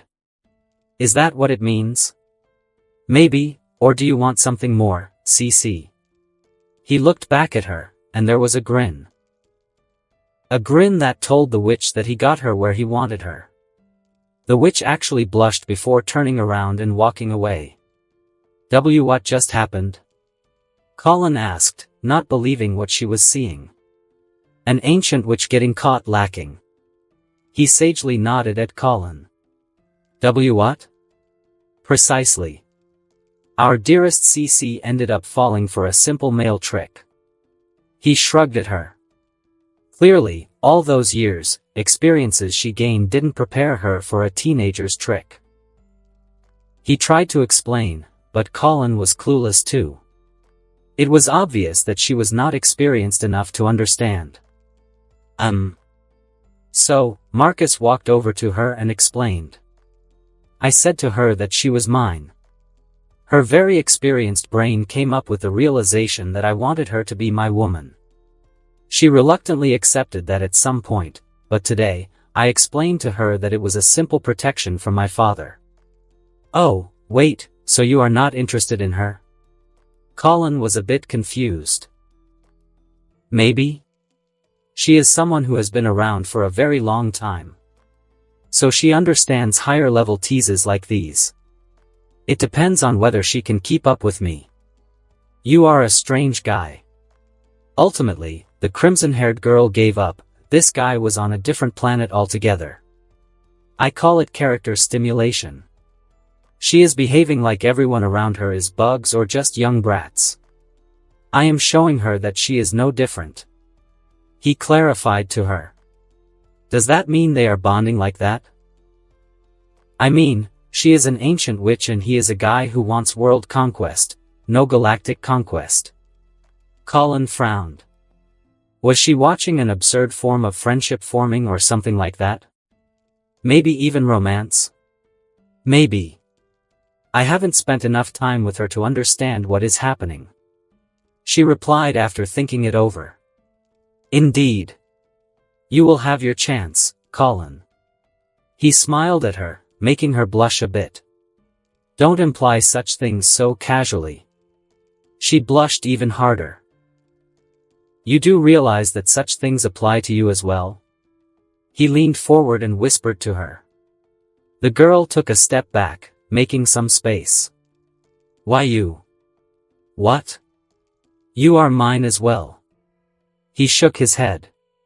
I only pilot for you. She tried to explain what was going on. Are you sure? Marcus grinned at her. You will be piloting a machine so advanced, so powerful that people believe it came from God itself, and your response is that I just follow him. Ugh, don't convolute things. Colin's cheeks turned as red as her hair. I am not. I am trying to explain that you are mine. If my AI concluded that you betrayed me, the machine will turn on you, you know that, don't you? He got serious all of a sudden. Her eyes got wide when she heard that. Dagda binds you to me. That mech which gives you ultimate power is what makes you mine. Yeah, but... She tried to think, to the point that she needed to rub her head. Thinking of solutions, but in the end. She is certain that he made her part of his harem, and he did that with a mech of mass destruction. I get it. She sighed before getting closer to him. Be careful, girls can be very jealous beings. She explained in a serious tone, trying to warn him. Indeed, but I am mad enough to do that. He smiled back at her. I thought so. She nodded. He was indeed mad, insane even. Not just anyone places a fusion reactor in an academy or a mobile suit. That's like driving around with a highly explosive bomb. Yep, now follow your mad leader to the plane. He took her hand all of a sudden and began to pull her towards the plane. I can walk by myself. She tried to yank her hand from his hold, but damn, he was strong. I know. He acknowledged that but ignored her attempts as he continued to walk with her onto the plane. The plane was big enough to carry an entire squad of KK units or a huge amount of cargo. For now, Colin ignored that her crazy leader was dragging her. Instead, she looked around. The girl realized it was a huge cargo plane or a carrier of mobile suits. He could have around 20 nightmares in here. She looked around, imagining Sutherland's or Glasgow's stored here. But then they walked past the storage area and into a much smaller corridor. It was like they switched into livable quarters. Since the doors were opened, she saw stuff like a kitchen-like area, followed by bunk beds, relaxing quarters, and all that stuff. It's like this plane is meant for long flights. Is this thing meant for long flights? She asked all of a sudden. You never flew far in your simulations? Marcus asked. He was confused for a second. I mean, I did use high speed, but does that apply for this plane? She was confused by the question. What does mobile suit have to do with a plane? It has the same technology, Colin. Ion thrusters, fusion reactor, electromagnetic boosters, this thing will be flying around the solar system. Huh? Her brain stopped for a second. Meanwhile, Mistress, I don't think it's wise to leave the location of our assignment. A synthetic female voice said to Layla, who was entering the atmosphere above the Atlantic Ocean and heading towards mainland Europe. It's not our assignment. Marcus didn't give me any of those. I have chosen them myself. The blonde replied as she looked at the green land getting closer. My creator still expects us to work at the site of the future base. And we will, Andraste.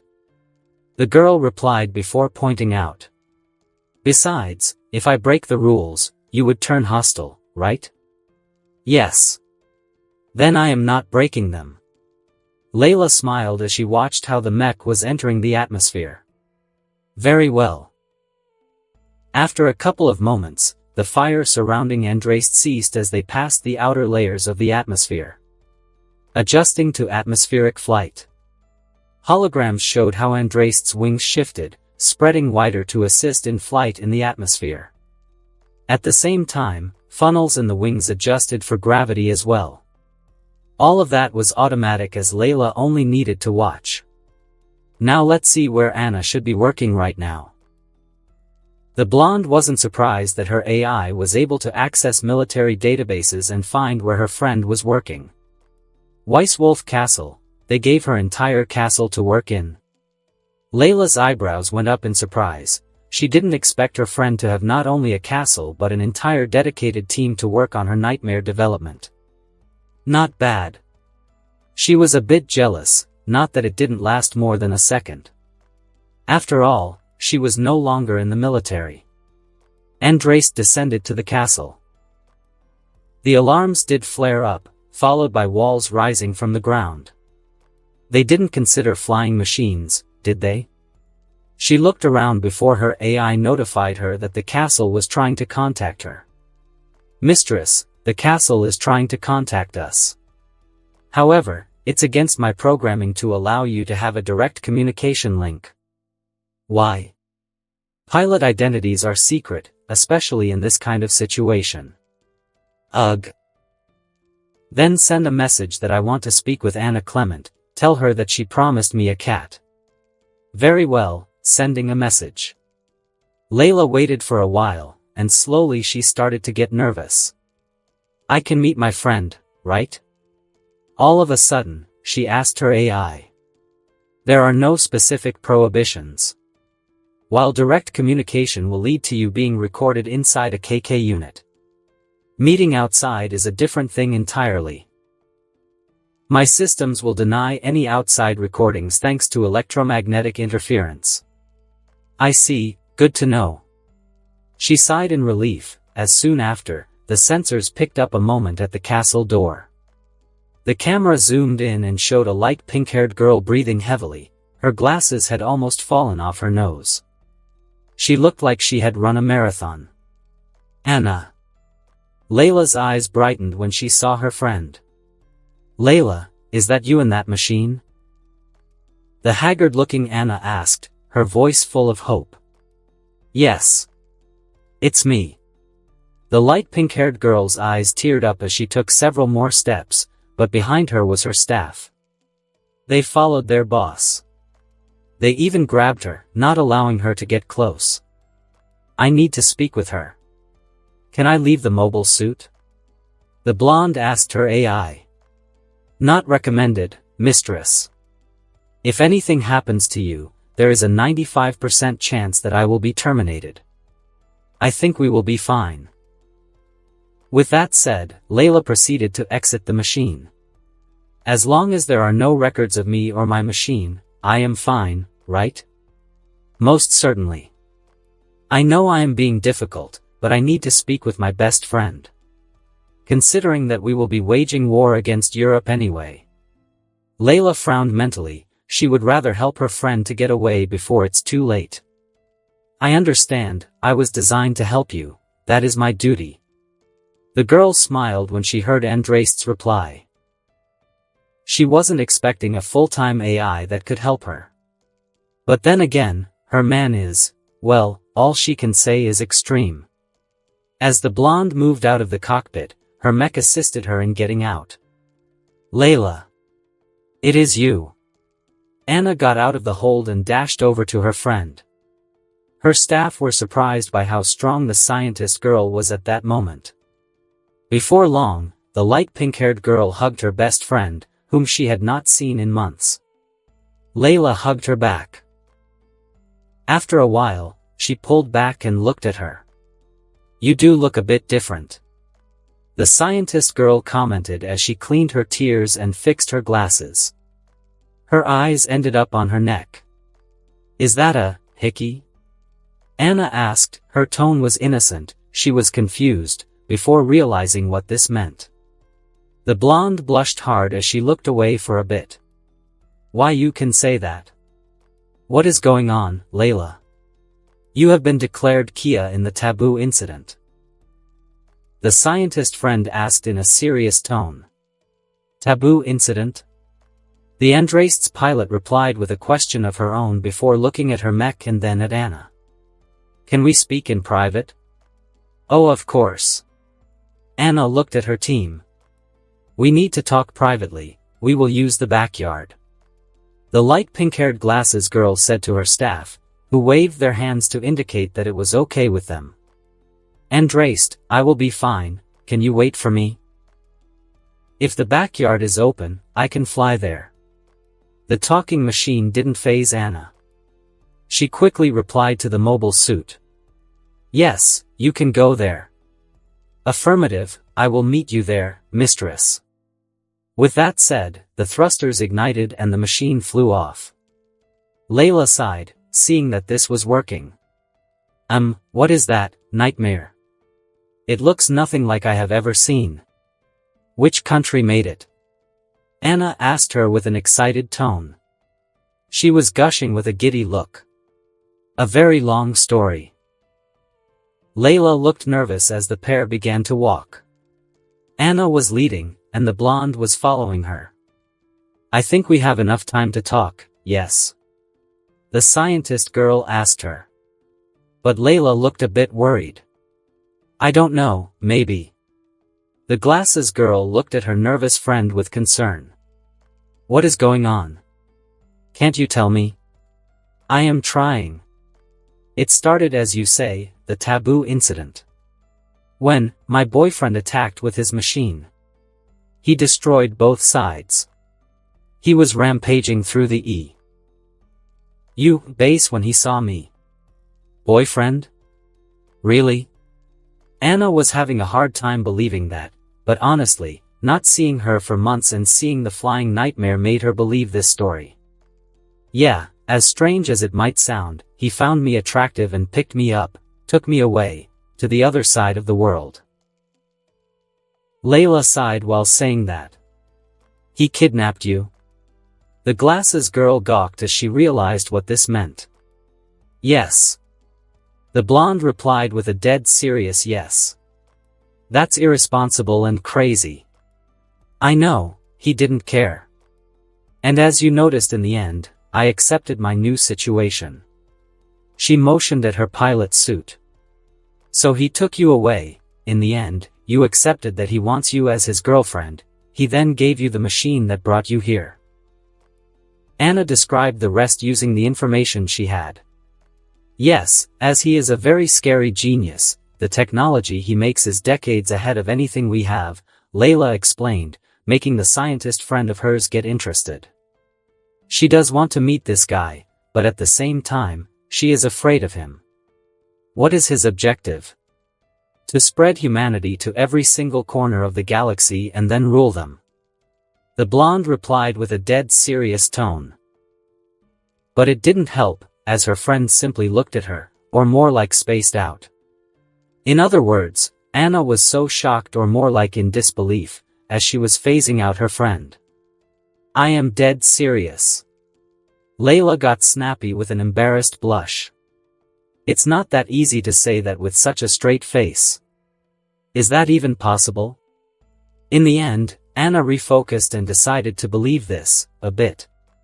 My Andrast is capable of interstellar travel. The blonde dropped a bombshell of information. The scientist girl pushed her glasses up.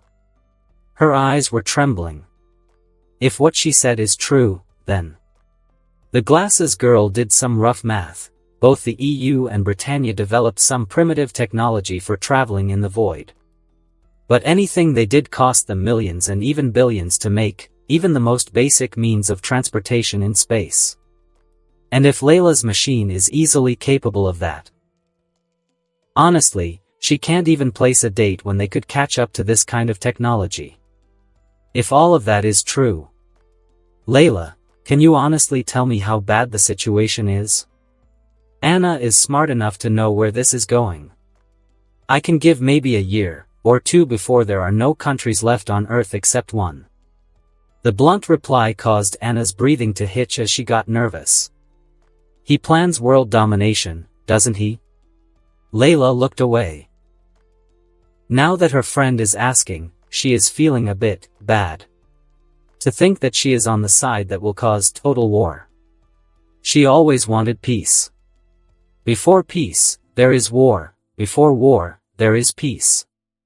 Both can't exist without each other, Layla. Andrast's pilot recalled Marcus' words. She never thought he was a philosophical type, as weird as it sounds. Yes. Either way, humanity will be united. Either through fear or military conquest. The blonde explained with a downcast look. He will continue to build, his technologies will make people aware of him, one way or another, there will be a conflict for his technology. The pair walked outside through another set of large castle-style doors. Before them was a pond and a terrace to use next to the water. There was a small mist above the water. It was a gorgeous place to have a military development base. I see. I suppose he is too proud just to give away all of that technology. Anna joked, which made Layla pout as she recalled something. Humph. For a pretty girl, he could give away machines like mine. She complained to her friend. A womanizer? Maybe? I mean, he is using his advanced technology to get a harem. Layla pondered loudly. That's... Anna fixed her glasses, trying to process what she just heard. She had never heard anything like that before. Yes, I know. The blonde looked at Andraste, who was standing next to the terrace. I guess. It makes sense. Technology is the driving force behind many things. The pair ended up sitting at the table on the terrace. Then, what do you want to talk to me about, Layla? The light pink-haired girl asked her friend. I would want you to join me. Anna's expression sank. She looked down at her hands on the table. I can't do that, Layla. I have many people depend on me. She explained with a pained smile. I see. I hoped it won't come to this. Layla sighed before looking at Andraste. Many people will die, and you will provide them with advanced technology, Anna, giving them hope to continue the fight. A fight that is pointless, once my boyfriend starts space industries. There won't be any hope for those on the planet's surface. When the blonde explained like that, Anna's eyes trembled. She realized that such a fight would end quickly, and it could be very destructive. I know, but I can't simply leave. The glasses-wearing girl sighed. She was resigned to this fate. I will ask him to spare you and those close to you, Anna. It's the least I can do. With that said, Layla got up and walked to Andraste, who picked her up, and the pair began to fly away. Anna rushed out from the terrace and watched Layla, who was getting away. The girl was still in the mech's hand, watching her friend getting smaller and smaller. No, Layla. And that concludes this episode. If you enjoyed it, I'd seriously love it if you guys could leave a like on the video, as it genuinely helps out so much, and it keeps me going, plus it takes only 1 second. That said, have a wonderful day. See you in the next one.